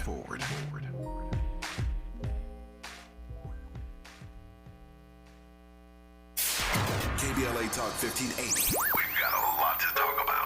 KBLA Talk 1580 is connecting you with services and solutions. Domestic violence and family violence is when someone in an intimate or family relationship tries to gain or maintain power and control over another through a wide range of abusive behaviors. Every single act may amount to abuse. Abuse can take on various forms: psychological and emotional, physical and economic, and sexual abuse. The Genesee Center Incorporated is a nationally recognized nonprofit domestic violence prevention and intervention organization, housing women and children from 30 days up to 2 years through emergency and transitional shelters. The Genesee Center also provides support services like mental health counseling, life skills classes, computer training, job referrals, after-school programs for children, field trips, tutoring, and comprehensive direct legal services. If you need help or you'd like to donate or volunteer, call the Genesee Hotline, 1-800-479-7328. That's 1-800-479-7328, or visit genesee.org. Everyone has the right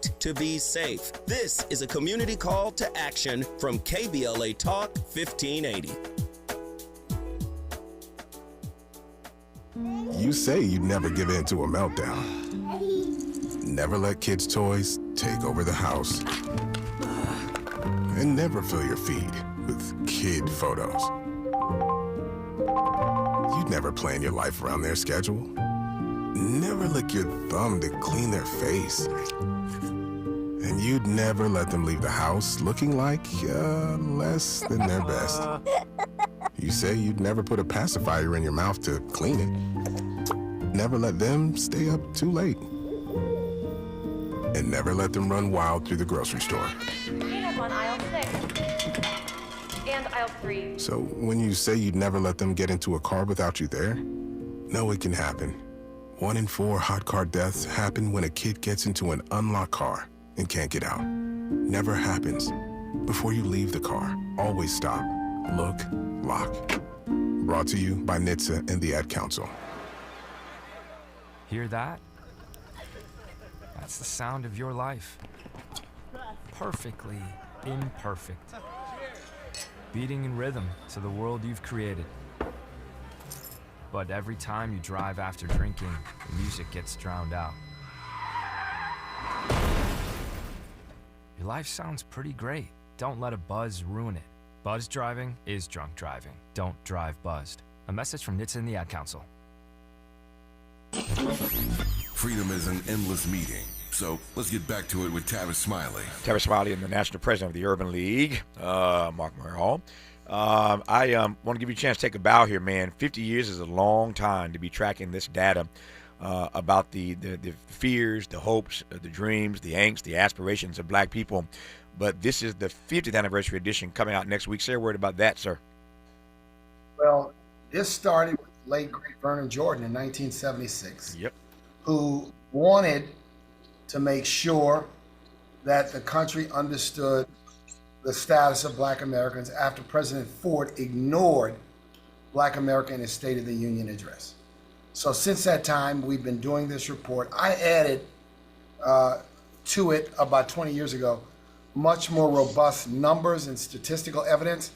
And I'll say one thing, this year's report has a special feature, and it's on black consumer spending. This is very revealing. I'll give you some highlights. Of course, $2.1 trillion is the spending power of black America. It's as large as the economy of the state of New York, and as large as the economy of many, many nations of the world, larger than many nations of the world. But here's what's important.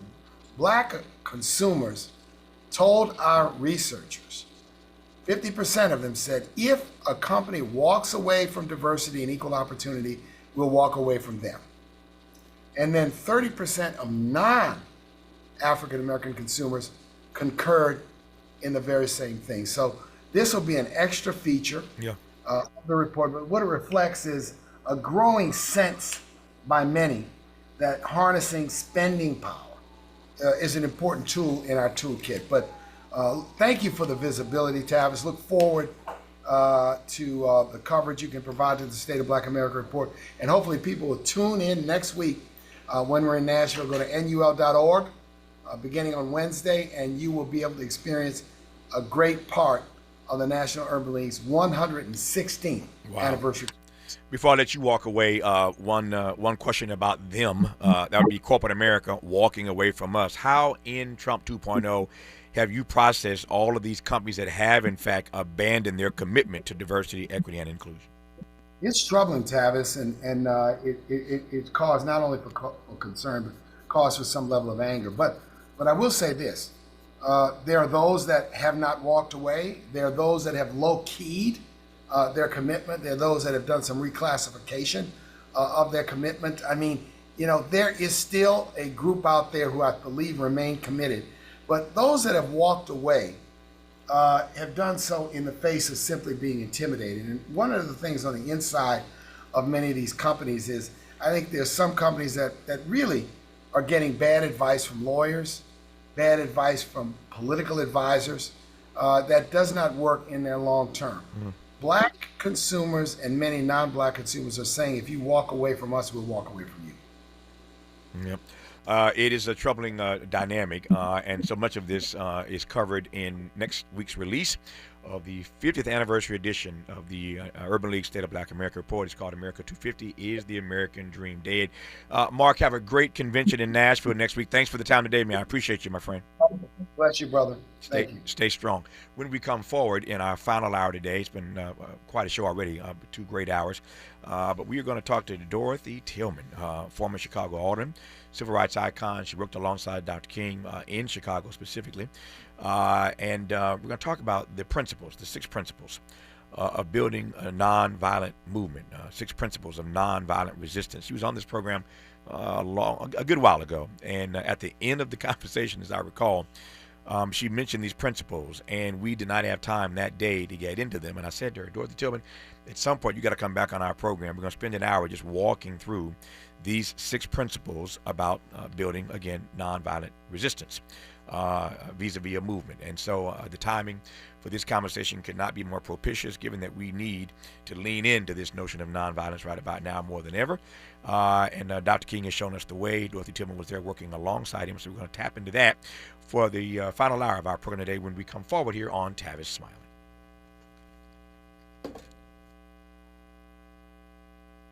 KBLA 1580 Santa Monica.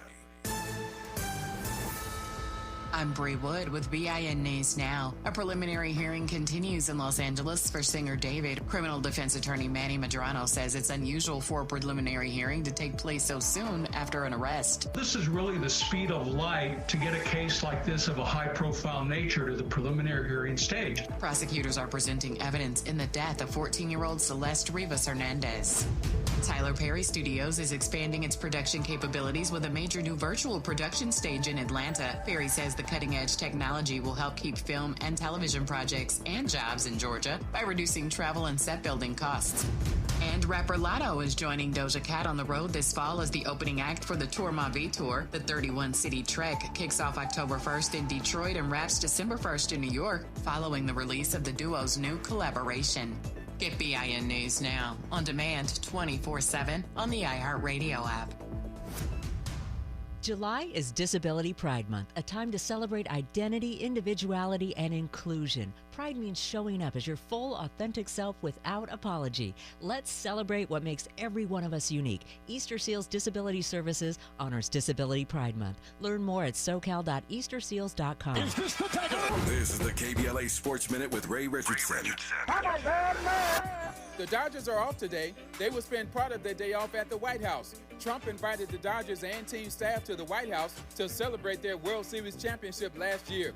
There are so many things wrong with the Dodgers accepting this invitation. First of all, Trump doesn't even like Los Angeles, and he proved it last year when he ordered ICE patrols to invade the city to round up suspected undocumented immigrants. Many of the immigrants taken off the street or out of their homes are Dodgers fans. The Dodgers have a very large fan base among Latino and Spanish-speaking residents in L.A. Even if Dodgers owner Mark Walter is a friend of Trump, he should have told Trump thanks but will pass. How can Walter and his players justify visiting a man at the White House who disrespected their fans and their city? It is not a good look for the Dodgers to be there today. No debates, no speculation, just the info you need. That's your KBLA Sports Minute. I'm Ray Richardson on KBLA Talk 1580.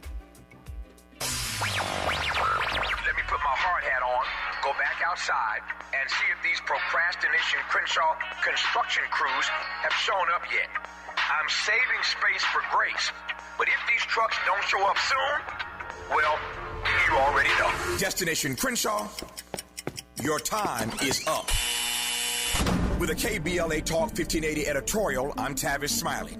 KBLA Talk 1580 and Bethesda Temple Church invite residents, churches, businesses, and community leaders along the Crenshaw corridor to join a vitally important community conversation Thursday, July 30th, 6:30 p.m. at Bethesda Temple Church, 4909 Crenshaw Boulevard. For years now, this community has been living with unkept promises and the devastating effects of the unfinished Destination Crenshaw construction project, leaving residents, businesses, and churches to deal with myriad problems, including the loss of parking, restricted access, traffic congestion, and a lack of emergency vehicle access when it matters most. For years now, Procrastination Crenshaw has directly contributed to the loss of customer revenue for local black-owned businesses and, sadly, has forced the closure of some businesses along this 1.3-mile corridor.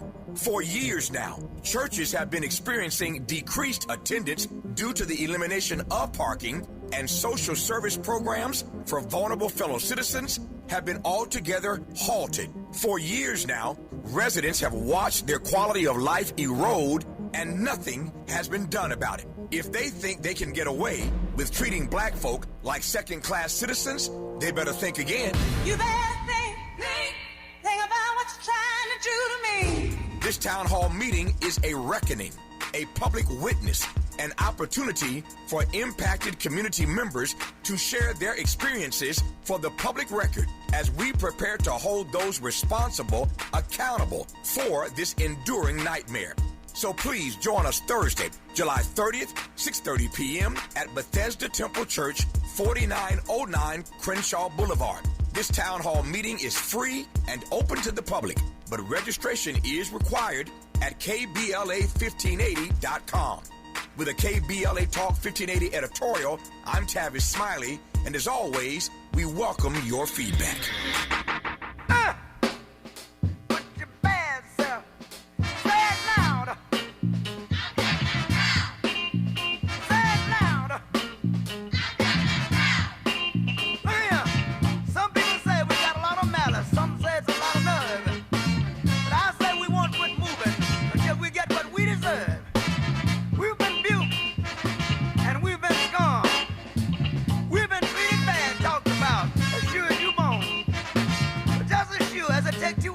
to make a pair.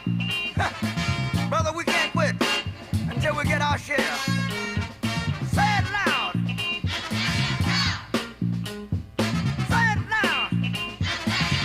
It's the Godfather of Soul, James Brown. I'm Tavis Smiley. Glad you're with us in this third and final hour of today's program. I told you a couple hours ago that we were going to spend some time today with our friend, our dear sister in Chicago, Dorothy Tillman, former Chicago alderman, civil rights icon, worked along with Dr. King. She was on this program a while back, and right near the end of our conversation, she mentioned these fundamental philosophies, these principles of nonviolence, and we did it in the last 60 seconds, so that was not enough time to unpack this. I said to her, at some point we're going to find an hour on this program to invite you back on so we can spend 60 minutes just unpacking these principles of building a nonviolent movement. I said it a few times already today. We could use this now more than ever, given the state of the world and all the wars that Donald Trump has us in, et cetera, et cetera, et cetera.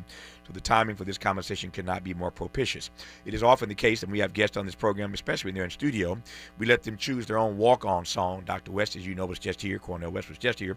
And he always chooses his walk-on song every Monday and Thursday. And so Miles, my board op, asked Sister Dorothy Tillman what she wanted to start with, and that's what you got. So I want to start this conversation by asking Dorothy Tillman, why is that always your walk-on song?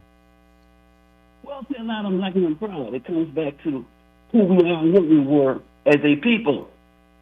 We had nothing and did everything because we were so proud, and we didn't get caught up on all this other stuff. We got folks now that's not proud of nothing but what they can do. Even our own blacks. You treat as you talking about what problem we have, and they doing more to us than anybody could ever do because they're inside our house. Nope. I heard that loud and clear. They inside. I know you heard it. I know you heard it. I know you heard it. They inside but the house. You know one thing.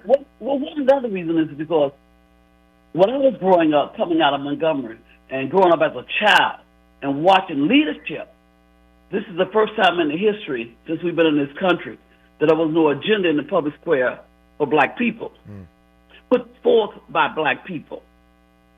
This time, and that's why we're going backwards. And like S.B. Fuller just passed, we got all these icons, not S.B. Fuller, I mean George Johnson, who also came out of S.B. Fuller. And you got all these folks who had nothing. And they built because they believed, and they came back to the community, and they rebuilt, and they put their money back because of the blackness and the proud. And it was always something, building schools, building this, doing that because of proud, looking out for the next generation. And we got away from it. Yeah. And how do you tell children, how do you do this? Somebody told me the other day, Tavis, they said, Dorothy Tillman, what are we going to do with these crazy kids? I said, what kids? You see what they doing? I said, she said, they got so much hate. I said, well, you might be responsible for that. And they asked me why. And I want you to understand this. When I was growing up, I was told I could be anything, I could do anything, hold my head up, don't take no mess, and fight for freedom. These children are told something else. Hate Trump, hate this, hate. The preacher say hate. The mama say hate. The dad say everybody say hate. They never are told you can do anything. You can grab this. You can be. You can fight. So Dr. King and all of them called, and Rosa Parks called us up to fight for black people and for freedom. They are arming our children to fight Trump and all these other folks, not to say you can do anything you want to do. We can do this. We have more and we're doing less. And that's why I say it loud and black and proud. No, I get it. You know I am, Tavis. You know me. I know you. We have more and we're doing less. That'll preach, as they say. That'll preach. We have more, but we're doing less with it. Let me just ask you this right quick, and then we're going to come forward and we're going to jump into these principles. For those who don't know the backstory, for how you got to work alongside and with Dr. King as a young person, just tell me that story first, and then we're going to jump into these principles. Well, I grew up in the civil rights movement. I'm from Montgomery.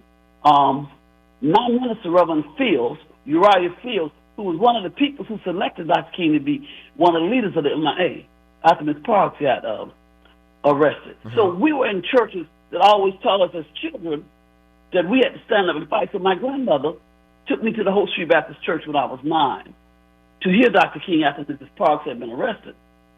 I never knew that I would become part of his staff. Our church got bombed. There's a lot of bombing. We have to talk about that one day. All those bombings in Montgomery. Mm-hmm. All across the place got bombed.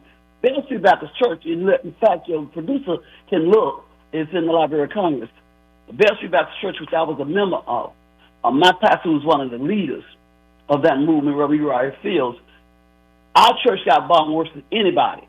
And that night, when those bombs went off, it felt like the whole Montgomery we didn't know what to do. There was bombs everywhere. And our parents were putting us in the house and stuff. And it kind of got in my spirit. My grandmother said I was baptized in that movement. And later on, when I was in high school, I moved to Florida with my mother, and I came back, and Reverend Bevel came to town to work on representation, which I'm working on with Subterrace. You got to call me off the radio, and I'll tell you about it. But anyway, he said, hey, after the little girls got bombed in Birmingham, he and Diane Nash came to Montgomery. Because as they said, in order for us to stop this mess, we got to get representation for somebody to speak for us. So he came to Montgomery because they didn't want to do it in Birmingham. It was kind of, and that's when he came and got us. He said, your mama can't pee in the weeds, and we laughed at him.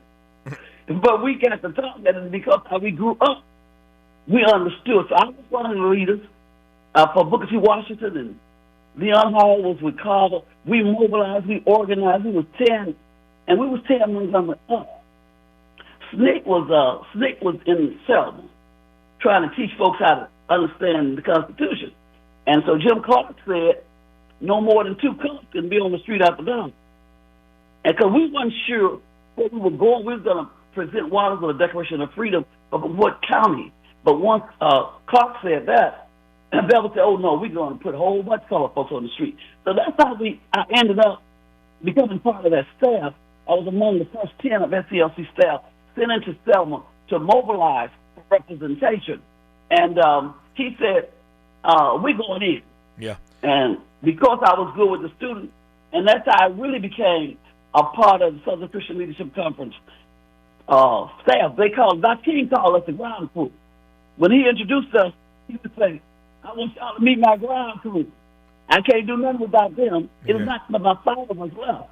Yeah. And so that's how I really became part of it. No, I'm sorry. I want to start there because it's important for people to understand the backstory of who Dorothy Tillman is and how she worked alongside Dr. King. You heard her say a moment ago that she was part of what Dr. King called his ground crew. He could do nothing at SCLC. As you all know, SCLC is the only organization Dr. King founded in his lifetime. Dorothy Tillman, one of the first 10 people working with Dr. King as a young person at SCLC, again, part of his ground crew.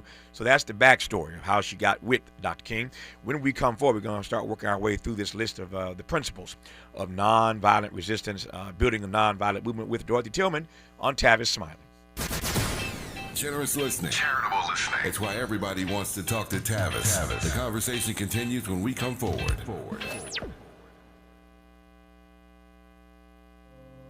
My name is Ariel. When I arrived in the U.S. at 19, I struggled to find job opportunities without my high school diploma. My entire life changed when I took a chance and got my high school diploma at age 22. Everything I have, my education, my career, my marriage, I owe to the Adult Literacy Center and my teachers. They were with me every step of the way, helping with my English and math, making sure I pushed through all the challenges. Ariel, your success proves that what I'm doing as a teacher has real meaning. It was an honor helping you achieve your greatness. Now you're helping others achieve theirs. It inspires me. Education was the key that unlocked all my opportunities. When you graduate, they graduate. Find free and supportive adult education centers near you at finishyourdiploma.org. Brought to you by Dollar General Literacy Foundation and the Ad Council. Please be advised. You may want to stop eating the following foods immediately: broccoli, kale, bean sprouts, blueberries, quinoa, spinach. Wait, what? I thought those were good for me. Turns out, not for everyone. Because what's healthy for one person can cause inflammation for another. And the only way to really know what your body needs is to listen to it. Listen how? That's where Viome comes in. Viome is a simple at-home gut health test that looks at your body's real-time biology using RNA to understand what's happening inside you right now. When your results come in, you'll learn exactly which foods to eat, which to avoid, and which supplements are right for you, all based on the world's largest RNA-based human biology database and thousands of clinical research studies. And many people who use Viome report more energy, better digestion, and a better mood within months. So stop guessing. Start knowing. Learn more at viome.com/gut. V as in Victor, IOME.com/GUT. And use coupon code GUTHEALTH50 to save $50 off your purchase. Viome. Trust your gut. You know him, you trust him, and now the whole nation is taking notice. Talkers Magazine, the Bible of talk radio, has ranked Tavis Smiley number 14 on their prestigious Heavy 100 list. 100 voices, the most important in all of talk radio. Tavis has moved from number 45 to number 33 to number 16, and now he's in the top 15, right here on your station. His is one of the most trusted, credible, and reliable voices in broadcast media today. Straight, no chaser, always. Tavis brings you the conversations that matter, the newsmakers, the truth tellers, the voices that don't get heard anywhere else. Weekdays on this station. This is what it sounds like when your community has a seat at the table.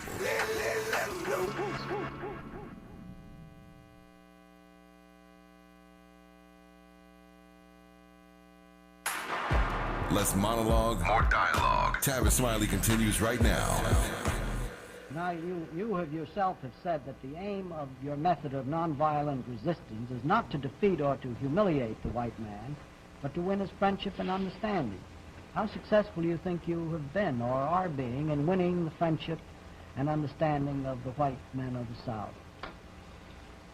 Well, I should say that this doesn't come overnight. The nonviolent way does not bring about miracles in a few hours, in a few days, or in a few years for that matter. I think at first, the first reaction of the oppressor when oppressed people rise up against the system of injustice is an attitude of bitterness. But I do believe that if the nonviolent resistors continue to follow the way of nonviolence, they eventually get over to the hearts and souls of the former oppressors. And I think it eventually brings about that redemption that we dream of. Of course, I can't estimate how many people we've touched so far. This is impossible because it's an inner process.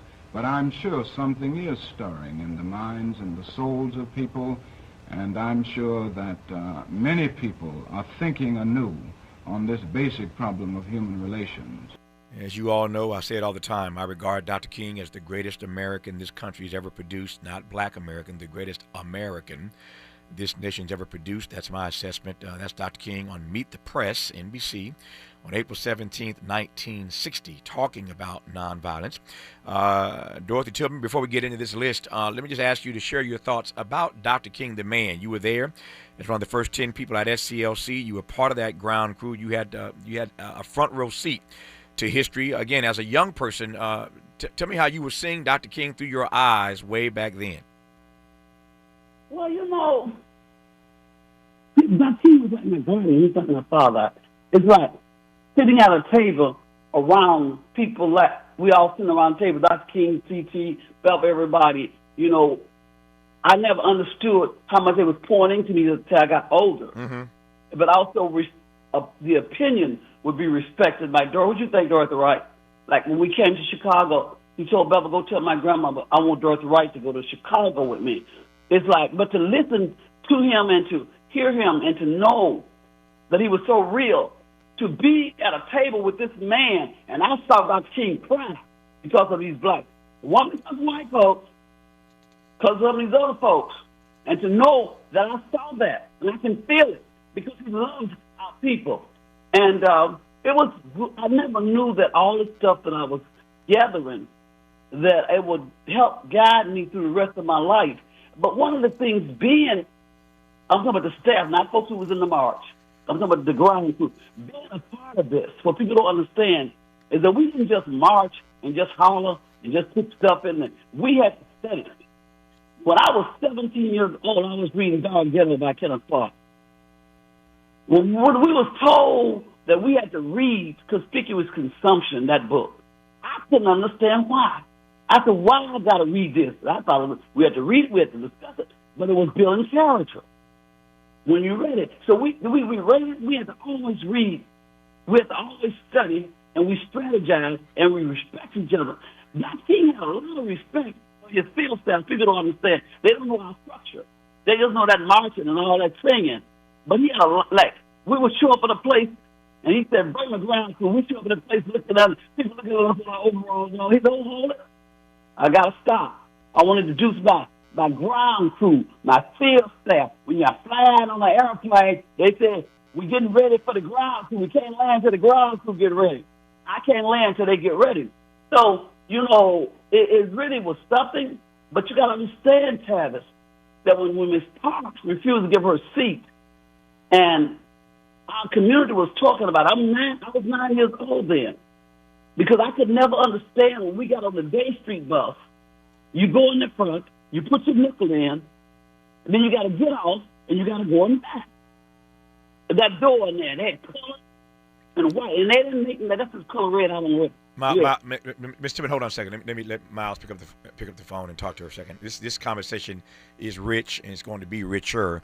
And we have an audio issue here, and I want to just try to get this line a little clearer. I'm sitting here with headphones on, and if I'm having trouble picking up on certain words with my headphones on, I know what you must be listening to coming through your radio or listening to that on the app.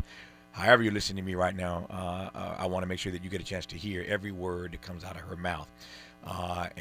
So let me just get that situation squared away, and we're going to go forward here. But again, this is a rich conversation with a civil rights heroine, civil rights icon, Dorothy Tillman, the former Dorothy Wright, as you heard her say a moment ago, out of Montgomery, Alabama. And I just want to make sure that for the next 40 minutes here, that you hear every word coming out of her mouth. I don't want this conversation to be wasted when you're talking to somebody of her stature. And so with that, I'm going to go back to Dorothy Tillman in Chicago and ask her to pick up the story. Hopefully the line's a little clearer now. Pick up the story where you were telling us, we heard you say you put the nickel, you get on the bus, you put in your nickel, you have to get off and go and come back off the bus and go in the back door. Pick that story up, Miss Tillman. Yeah, because they had a certain section for the colored people, and you could not, you couldn't go in the front after you put your butt in. So I could never understand. I would tell my grandmother, why can't I go? I would be clean. She done pressed my hair so hard, and my scalp was burning, and I got them pleated skirts she done made on that single sewing machine, and I look better than a little white girl. And she would say, you can. I said, I'm going to do something about this one day. She said, I know you will. That was on the Day Street bus. So when Mrs. Park refused to give her a seat, all of us understood it. And we made songs like Boycott the Bus, that they respect us. But my pastor, which is very important, Reverend Uriah Field, he was very close to E.D. Nixon and Vernon John. So E.D. Nixon called him before he even called Dr. King anybody. Dr. King had just got to Montgomery. That colored boy, they said.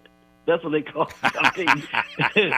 Because you know, Tavis, they got rid of Vernon John. They thought Vernon John was too ignorant. That's right. That's right. And so when they brought Dr. King now, because Vernon John was about economics and watermelons and greens and stuff, right? And so when they brought Dr. King down, everybody, some of this colored boy that took over Dexter Avenue. But my pastor was close to E.D. Nixon and Vernon Johnson. He called my pastor, and he called E.D. Nixon, all of them. They got together. And when E.D. Nixon all of them met, they said, we got to do something. Rose Park going to arrest it. So as they were meeting, my pastor was the first recording secretary of the MIA. And the reason they named it the Montgomery Improvement Association was, and he gave me all these books, and I really, my pastor, so Reverend Abernathy said, well, we ain't got to worry about the Methodists or the Baptists or this organization. We all want to prove Montgomery. They said, yeah, well, let's call it the Montgomery Improvement Association. So that's how you got that name. I love it. And then they wanted to select a leader. Some folks wanted to select my pastor because he just came from the war. He's young and handsome and wasn't scared of nothing. And they selected Dr. King. He went with Dr. King. And he was the first recording secretary. So being that and listening to all of the preachers talking, and our ministers didn't talk this woke mess that they talking now. And they was teaching us.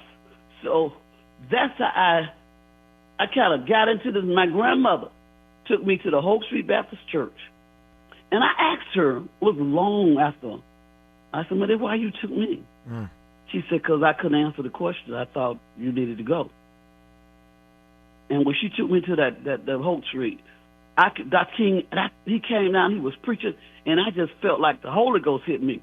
And I felt something went all through me. My grandmother said, something makes you shut up, huh? And it was just in my spirit. Yeah. Yeah. So that's how I think I hear you. I think I hear you tell me that Dr. King was the only one that can make you be quiet for a little while. Yeah. So I think God was. Bevel always told us that God laid all the people ready for Dr. King. Yeah. So it was kind of a natural, but it was the environment that nurtured me. And all of these young folks. And I'm saying this environment now do not nurture our children. It's teaching them violence. They break up the women not because of the white man, white supremacy. No.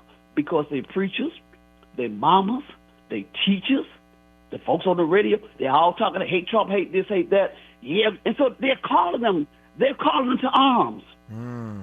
They have put these young people to arms.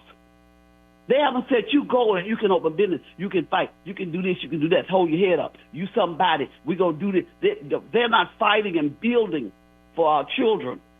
So they've called them an arm to go to fight this so-called white supremacist, white man, Trump and all that. Go get them. And then when they do it, they say, oh, look at them. And the people that's doing it, they have everything. They're rich, they with white folks that do everything, but they'll get on the TV, get on the radio, the preachers will get up, and they talking that mess. They're not talking about nonviolence. They're not talking about reconciliation. They're not talking about you deal with injustice, not the person. Yeah. I just you understand? No, I hear you loud and clear. I understand. I'm just loving this conversation as I always do with you because I got goosebumps right now, literally just hearing you tell these stories about being in the rooms with all these giants. I mean, just the names that you're dropping, Edie Nixon and Vernon Johns, and of course Dr. King and Rosa Parks, and all these persons as a young girl, as a kid, that you had a front row again access to seeing this movement unveiled and come to life is just arresting in and of itself. But I'm watching my clock here. If I don't get started on this list, I can listen to you tell stories for hours, as you well know. I love. Listen inside. I just gave you one. Fight the injustice, not the person. That's right. Fight the injustice. And the reason you fight injustice is because after injustice, it's biblical too. You got to have reconciliation. But if you fight the person, you cannot have reconciliation. I get sick of folks talking about Trump, whether they vote for him or not, or talking about the white man, talking about this. And those are the people who got everything. They're not wanting anything. But they're not building for our people because that makes them mentally lazy. Yeah. They don't have to think of build. Yep. Let me let's roll. Let me aid and abet my friend Dorothy Tillman running through this list. So by the time I get to the top of this hour in 32 minutes, we will have covered this list. So she just leaned in on one of these principles. Nonviolence seeks to defeat injustice or evil, not people. That's her way of saying focus on the injustice, not the person. Nonviolence, number one, seeks to defeat injustice or evil, not people. Let me jump to another one. Nonviolence seeks to win friendship and understanding. Nonviolence seeks to win friendship and understanding. Talk to me, Dorothy Tillman, about number two. Well, let me tell you. I'll give you an example. Mrs. King, when everybody was running around trying to get Dr. King's holiday, and Steve and everybody was doing it. And I was talking to Ms. King. I talked to her constantly. And she said, Dorothy, I'm going to see my president. I said, what? She said, oh, yeah. He minds. I don't care if he's Reagan or whoever. They don't like him. But he is the president, and I want my husband to have a holiday. She went to see him. Not whether she was with him or not as politically. It was dealing with what you're talking about. And she told him. And Reagan said, yeah, okay. And Congressman Hall, you can look that up, have your people. Katie Hall, I know her well. Hall. From Indiana, my home state. Katie right. Hall, yeah. She introduced the bill. That's right. And there's a picture of her, Miss King, and Reagan signing that bill. Now, that's dealing with the injustice, not the person. She wouldn't have went to him. Frederick Douglass, Harriet Tubman, wouldn't have gone to Lincoln if they had just dealt with Lincoln and not the injustice.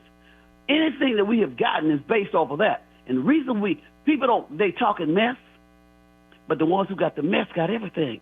And we're losing our communities, our businesses, our property, and our children.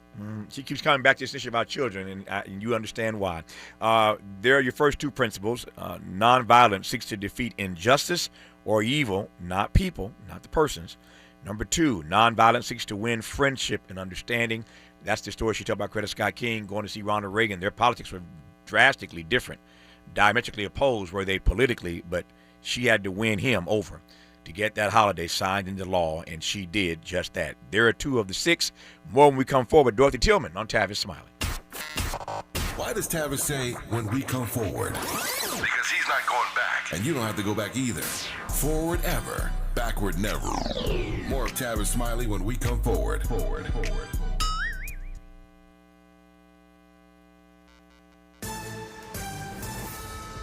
I'm Bree Wood with BIN News Now. A preliminary hearing continues in Los Angeles for singer David. Criminal defense attorney Manny Medrano says it's unusual for a preliminary hearing to take place so soon after an arrest. This is really the speed of light to get a case like this of a high-profile nature to the preliminary hearing stage. Prosecutors are presenting evidence in the death of 14-year-old Celeste Rivas Hernandez.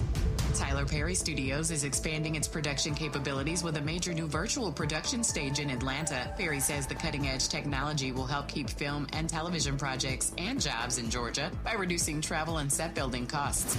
And rapper Lotto is joining Doja Cat on the road this fall as the opening act for the Tour Ma Vie Tour. The 31-city trek kicks off October 1st in Detroit and wraps December 1st in New York, following the release of the duo's new collaboration. Get BIN News Now on demand 24/7 on the iHeartRadio app.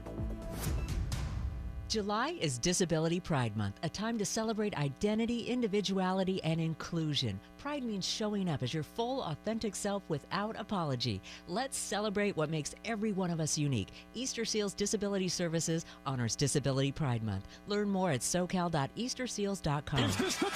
This is the KBLA Sports Minute with Ray Richardson. The Dodgers are off today. They will spend part of their day off at the White House. Trump invited the Dodgers and team staff to the White House to celebrate their World Series championship last year. There are so many things wrong with the Dodgers accepting this invitation. First of all, Trump doesn't even like Los Angeles, and he proved it last year when he ordered ICE patrols to invade the city to round up suspected undocumented immigrants. Many of the immigrants taken off the street or out of their homes are Dodgers fans. The Dodgers have a very large fan base among Latino and Spanish-speaking residents in L.A.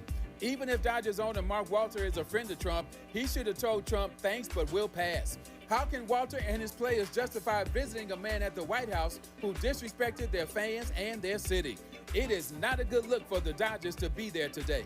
No debates, no speculation, just the info you need. That's your KBLA Sports Minute. I'm Ray Richardson on KBLA Talk 1580.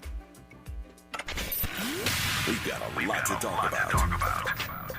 Hi, I'm Zoe Williams, a.k.a. the Voice of Reason, encouraging you to join me weekdays from 7 to 9 p.m. for the world's most intriguing relationship radio roundtable. Every night, I facilitate and encourage our loyal listeners to participate in the most engaging relationship discussions you'll hear anywhere. So make it a point to rendezvous with me, Zoe Williams, the Voice of Reason, Monday through Friday, 7 to 9 p.m. Pacific Standard Time. Trust me, your relationships will never be the same. The VOR is on fire tonight. Unapologetically progressive. KBLA Talk 1580. We've got your black.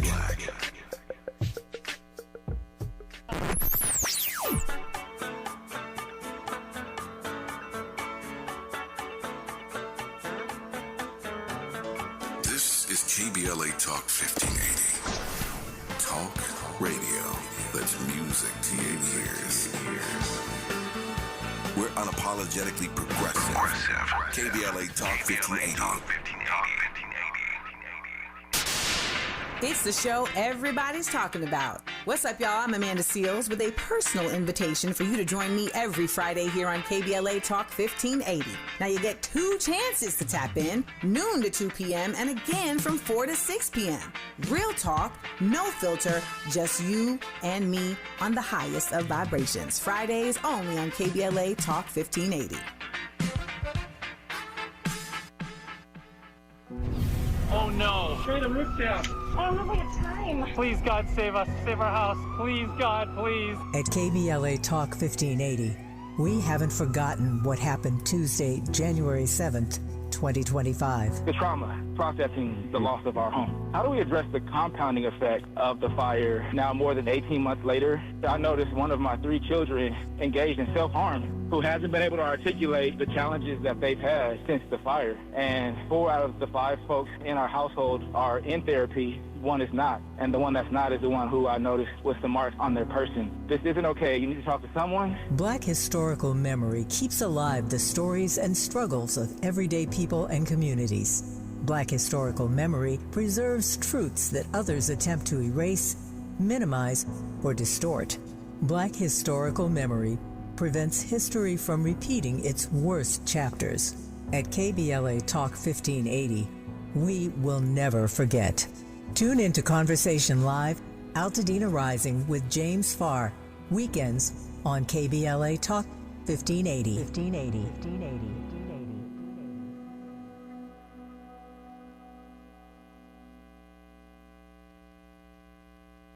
More honesty than you can handle. More empowerment than you can imagine. You're tuned in to Tavis Smiley. Tavis Smiley and Dorothy Tillman, civil rights icon, former Chicago alderman, longtime friend of mine. Honored to always be in conversation with her. Many of you are tapping in to say, is this the same Dorothy Tillman that we saw at Chicago? Yep, same one. So many of you have seen the video. It's been seen hundreds of millions of times. All the years we did the State of the Black Union, every year. We did one in Chicago, at Chicago State one year, and Sister Dorothy Tillman was at the table with Cornel West and the Brother Minister Farrakhan and Michael Eric Dyson and Julianne Malveaux, and just an all-star panel that we had assembled every year. But that year was special at Chicago State, and Dorothy Tillman, the sister, always wearing the beautiful hats. She did her thing that day, and we all had to bow down when she grabbed the mic that day as part of that panel at the State of the Black Union in Chicago State. Dorothy Tillman, you remember that day at Chicago State? I remember that day, because they looked at me when I said, just because somebody black, you don't do nothing. and that's what they're doing now, Tara, Yeah. Tavis. You know, it's like people talk stuff. You got your elected officials talking about Trump. But my question is this. Has the Black Caucus got together, laid an agenda, and took it to him and demand that it take it? No. They standing behind other people. Everybody look at the TV, they standing behind other people nodding. Well, those folks' agenda.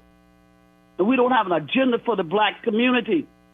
And this is the first time since I've been since we've been in this country that black folks have not come together and put our agenda in the public square. Oh, I hear you loud and And clear.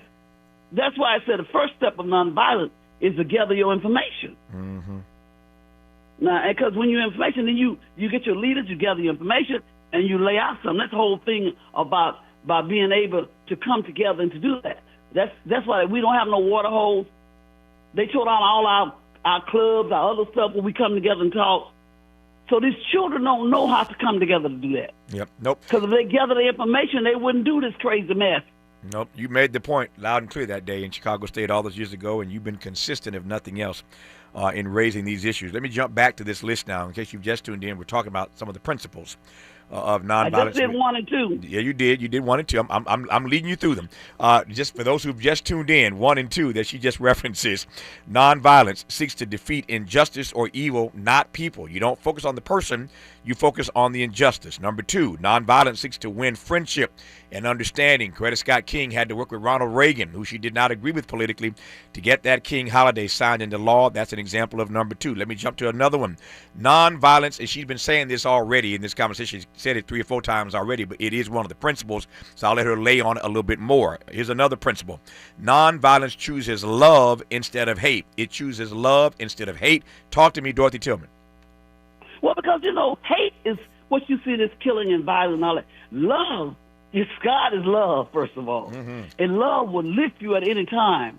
Love will disarm you. There's no way that you can hate and work. Hate is like a cancer. Mm. You can't think. You can't do anything. That don't mean I'm going to let you walk over me now. Mm-hmm. But you can't hate it. You got to do it in the spirit of love with God first, and you move. Because we always prayed before we left. Ask God to guide us. Prayed in the middle. Prayed at the end. Because nonviolence is not selfish. We wasn't selfish. We were doing it for black people. To be clear, I want your audience to know, our fight wasn't for all people. They joined us because black people were suffering, and leadership put together a movement for us. And other folks saw the injustice, and they came and joined us because we lifted up the injustice. Dorothy Tillman. And you know, no, finish your point. I'm sorry. I didn't mean to step on you. Finish your point. Okay. And what I was going to tell you was, like, when you look at Mary McLeod Bethune, she's an example of how she built a school. She worked with the president. She did her stuff, and she built a school for black children. How are you going to pull out of something and you part of America that you built? And say, I ain't going to do nothing and sit on my hand. Here, Trump got the Trump account. I saw 6 million kids. I mean, she got the Trump account for children to put them in the economic stream. Melania got the one for foster children, and black folks say, I ain't doing nothing because of Trump. Now, I'm going to call Jonathan. I want to talk to Jesse to you because you can't be like that. If you look at when Jesse went to Wall Street, Trump gave him office space. That's right. And gave him money. Now, that ain't mean they got to lock it, but you going to go on Main Street with your folks. Most of these folks who keeping folks from it, their children have those things. It's the poor children that don't have them. Yeah. So you ain't got to vote for him. You don't have to love him. But everybody should be looking at that stuff, make sure our children get in that. I'm putting all my grandchildren, all the children I know, and giving it to them for Christmas. I love it. I mean that. You understand what I'm saying to you? We was able to build Booker T. Washington, built Tuskegee, because he worked with Teddy Roosevelt. I'm telling you, we have gotten away, but nonviolence let you do that kind of stuff. No, hate just makes you go back and wait to do some more hate, and it's being led by outside forces. Because we're not like that. I met your mother; she was a loving woman. I'm saying, outside, we're not like that. We believe in God, and we'll fight now. Oh, yeah. But our people and our community was special, and right now we are not special. I'll tell you an example. When John Conyers, they got rid of John Conyers because they wanted to put somebody else there. Now, Joanne Watson, who died, she died in pain. She was hurt from Detroit. She ran Brenda, the black woman who worked with Conyers. Black folks wouldn't vote for her. They went with the lead.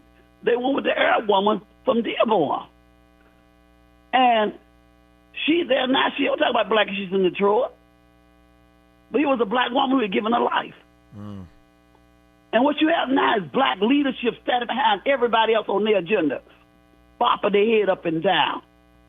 And we're not saying anything because their face is black. I don't care what nonviolent don't do that. No, I said if you're wrong, if you're black, if you're white, if you're green, if you're purple, injustice is injustice. Yeah, I said on this program the other day, Dorothy Tillman, that too many of these leaders, so-called leaders, will hide behind their identity to avoid scrutiny. They will hide behind their black identity to avoid scrutiny. That's what you're saying. And you mentioned Detroit. She's talking about Rashida Tlaib. That's what she's talking about in Detroit. And I take your point loud and clear. Let me circle back right quick. I just want to just get this out. It fell in my spirit. When Dorothy Tillman talking about this principle that nonviolence chooses love instead of hate, she said that love will lift you at any time. Love will lift you at any time. My mind went to that song that we sang in my little church all those years ago. I was sinking deep in sin, far from the peaceful shore, very deeply stained within, sinking to rise no more. But the master of the sea heard my despair and cry, and from the waters lifted me. Now safe am I. Why? Because love lifted me. That's her point, that love can always lift you. That's what Dr. King was talking about when he said that nonviolence chooses love instead of hate. We got a few more to go. You're listening. I'm glad about it. She's teaching a master class on Tavis Smiley. She is Dorothy Tillman. This show was built for you, for the community, for the culture, for everyone who wants more than headlines, for everyone who wants meaning. Tavis Smiley has always believed that public media can change lives. And every single day, that's what he comes to work to do. You're listening to Tavis Smiley. Your voice, your issues, your show. Hey, Dad, how do airplanes fly? What's in this box? Can I touch this? Where does sand come from? Is this tree good for climbing? What happens if I mix these two things together? How are babies made? What does this thing do? Kids are curious about everything, including guns. Talking to them about gun safety in your home is a good first step, but you can do more. Always keep your guns locked, unloaded, and stored separately from ammunition.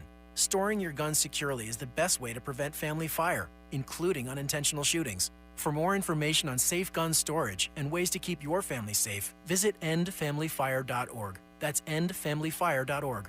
What do we keep in the attic? What's this thing called? Can I ride my bike backwards? Like I said, kids are curious. It's up to us to keep them safe. Brought to you by End Family Fire, Brady, and the Ad Council. KBLA Talk 1580. We've got a lot to talk about. KBLA Talk 1580 joins you in standing for voting rights. The midterm election campaign season is here now. The 2028 presidential election is right around the corner. When We All Vote is a leading national nonpartisan initiative on a mission to change the culture around voting and to increase participation in each and every election by helping to close the race and age gap. Created by Michelle Obama, When We All Vote brings together individuals, institutions, brands, and organizations to register new voters across the country and advance civic education for the entire family and voters of every age to build an informed and engaged electorate for today and generations to come. When We All Vote empowers their supporters and volunteers to take action through voting, advocating for their rights, and holding their elected officials accountable. It's all in for 2026 and 2028. Please visit whenweallvote.org to stand up for your rights, voting rights. This is a community call to action from KBLA Talk 1580.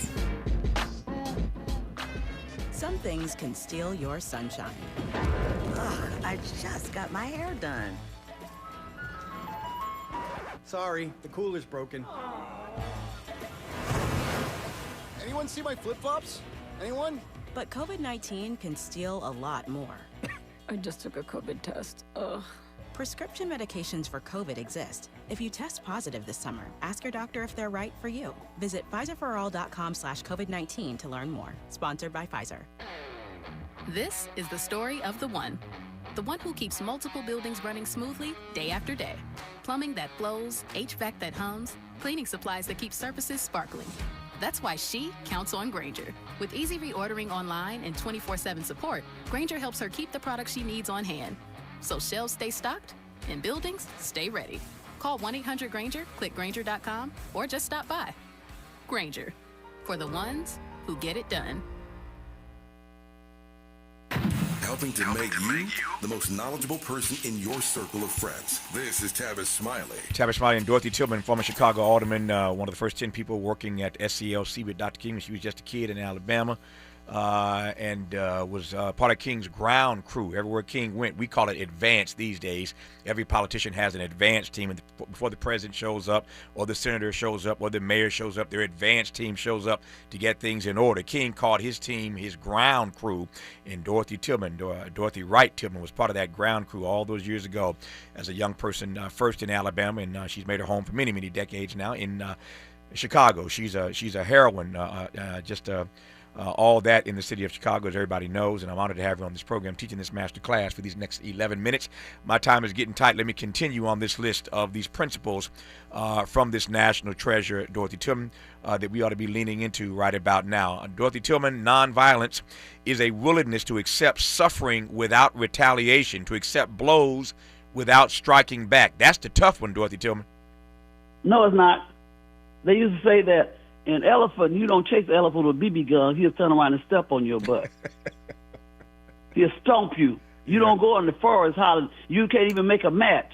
You don't know how to put, no, what you're doing, that's where the selfishness come out of. Mm-hmm. Because you're doing it for the whole, you're not doing it for yourself. I love it. You can't be selfish. Nonviolent is love, is not selfish. It's like, if we're talking about, we're going to do this and we're going to change things, come out and hit me, I'm going to go fight and mess up the whole place. You mess with an elephant, shoot him with a BB gun and see what he do to you. Mm-hmm. I'm pushing forward. Nonviolence. believes that the universe is actually on the side of justice. Put another way, nonviolence believes that God is a God of justice. Talk to me, Dorothy. Come on. Talk to me. That's it. And that's why we didn't worry. Our kids tell us, and Bible too, they said, we tell this white, come on with it. You can't, he said, they told us, this white man had two things of us, fear of death and fear of going to jail. But you might take this body, but my spirit and my soul belongs to God. You can't take that. So I'm going to move on because God got me. But you got to be careful who you move with, because if God ain't got you, something might happen to you another kind of way. But God got you. Yeah. I'm pushing on nonviolence, and I'm glad we're pushing to this point right now. Cornel West was here earlier today. He was talking. Oh, my buddy Cornel. Yeah. He was on that panel with us. He was there that day. He was on the program earlier today. So Cornel West was your opening act today, Dorothy Tillman. He was your opening act. Give him my love when you talk to him. Give him my love when you talk to him again. Okay. You know I will. So he was talking today earlier about cowardliness, and people always confuse these two things. I want you to straighten this out once and for all.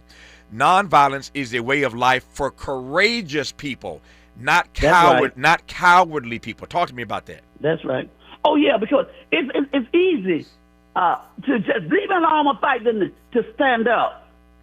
You know, we was told that a coward died 1,000 deaths, but a valiant person died just once. If you're a coward, you keep holding your head down, keep beating up. You hold your head up, you only do it once. And most of these people use this hollering, you know, you'd have been out there and these folks, turn me loose, let me get them.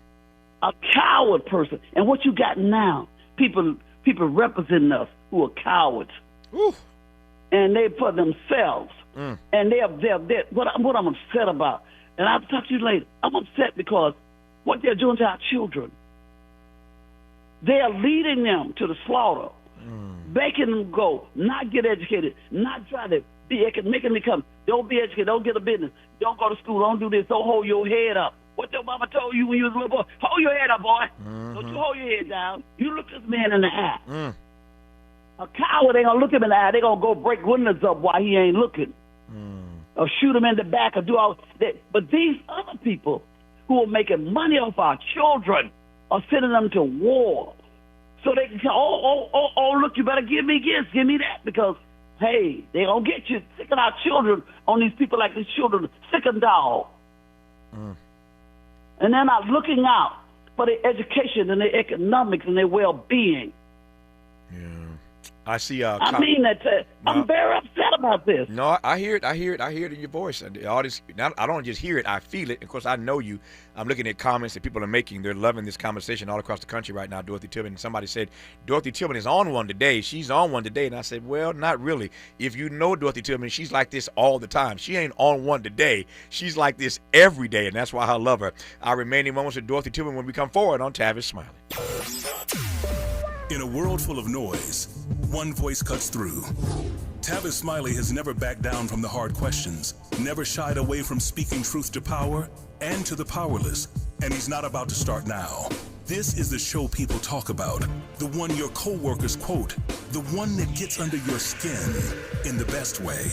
Tavis Smiley, nationally syndicated, unapologetically progressive, unapologetically real.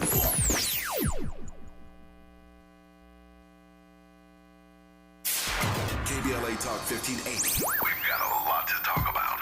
KBLA Talk 1580, connecting you with services and solutions. These are hard times for housing in America. Too many in our community face barriers to safe housing, behavioral health care, and affirming spaces for healing, particularly those impacted by poverty and stigma or incarceration. Rooted in South LA, Ahmad supports impacted communities through housing, wellness, and leadership development. Ahmad provides culturally responsive, peer-led support from transitional housing and mental health services to leadership development and youth empowerment. They offer safe, affirming houses for youth, transgender women, and formerly incarcerated individuals. Therapy and peer support with a focus on healing trauma in Black communities. HIV prevention and care, free testing, education, and wraparound services for whole person wellness. standing in the gap with health, housing, and hope. Reach out to Ahmad Institute at 323-569-1610. That's 323-569-1610. Or visit amaad.org. This is a community call to action from KBLA Talk 1580. Ready to order? Yes. We're earning unlimited 3% cash back on dining and entertainment with a Capital One Saver card, so let's just get one of everything. Everything? Fire everything. The Capital One Saver card is at table 27, and they're earning unlimited 3% cash back. Yes, Chef! This is so nice. Had a feeling you'd want 3% cash back on dessert. Ooh, tiramisu. Earn unlimited 3% cash back on dining and entertainment with the Capital One Saver card. Capital One, what's in your wallet? Terms apply. See CapitalOne.com for details. You say you'd never give in to a meltdown. Never let kids' toys take over the house. And never fill your feed with kid photos. You'd never plan your life around their schedule. Never lick your thumb to clean their face. And you'd never let them leave the house looking like less than their best. You say you'd never put a pacifier in your mouth to clean it. Never let them stay up too late. And never let them run wild through the grocery store. Peanuts on aisle 6. And aisle 3. So when you say you'd never let them get into a car without you there, no, it can happen. 1 in 4 hot car deaths happen when a kid gets into an unlocked car and can't get out. Never happens. Before you leave the car, always stop, look, lock. Brought to you by NHTSA and the Ad Council. Made fresh daily in the Mert Park, Los Angeles, California. You're listening to Tavis Smiley. Tavis Smiley, the legendary Dorothy Tillman, former Chicago alderman, and one of the first 10 to work at SCLC with Dr. King, part of his ground crew all those years ago. Dorothy Tillman, you'll appreciate this. I just got word from Dr. West. He heard you, and he sends his love right back to you. Okay, thank you. There's that. I've got 3 minutes left, and I want to give all of it to you to close on this note. We have seen this. We've heard this. We've felt this coming from you in the stories you've told today, talking about these principles of nonviolence. I want to close on this note. Talk to us about personal commitment. Personal commitment. Well, I'm going to talk about that, but I want to make sure that I have this Hey Black Child. I want you to go off with that after me somewhere. It got to be in there. Mm-hmm. I sent it to you. Hey Black Child, you know where you're going? Mm-hmm. Do you know how you're going to be? This little girl talking. But I sent it to you. Anyway, you have to have the personal commitment. You know, it's not about money. You know, it's not about you. You know, power. You don't spell power with an I. You spell it with a we. That's the only word you get out of power. And your commitment to God. You know, we had commitment to family, God, country, our children. And you're willing to die. When somebody going to die for something, let me tell you something. When we would say this might be the last time, it might be the last time, I don't know. Mm-hmm.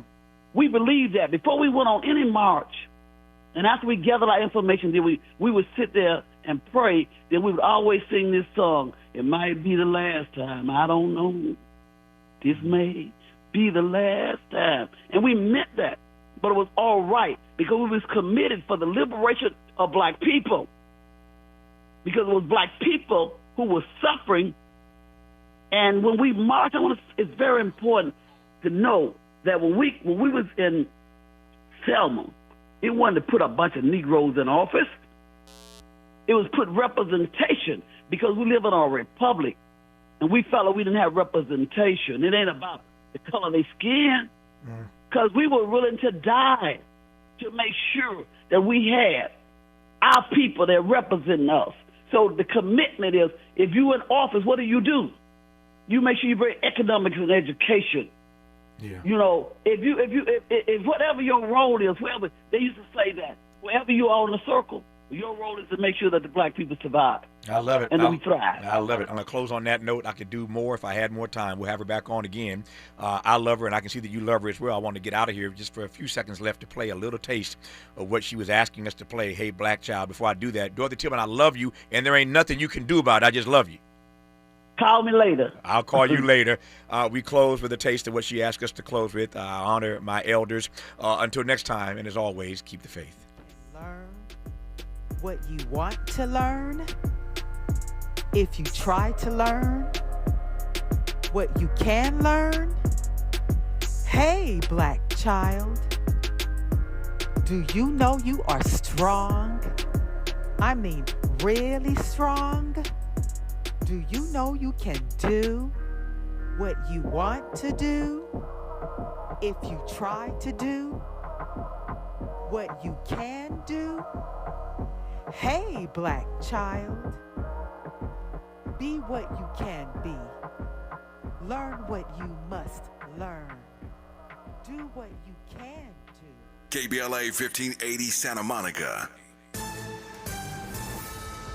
I'm Bree Wood with BIN News Now. A preliminary hearing continues in Los Angeles for singer David. Criminal defense attorney Manny Medrano says it's unusual for a preliminary hearing to take place so soon after an arrest. This is really the speed of light to get a case like this of a high-profile nature to the preliminary hearing stage. Prosecutors are presenting evidence in the death of 14-year-old Celeste Rivas Hernandez. Tyler Perry Studios is expanding its production capabilities with a major new virtual production stage in Atlanta. Perry says the cutting-edge technology will help keep film and television products.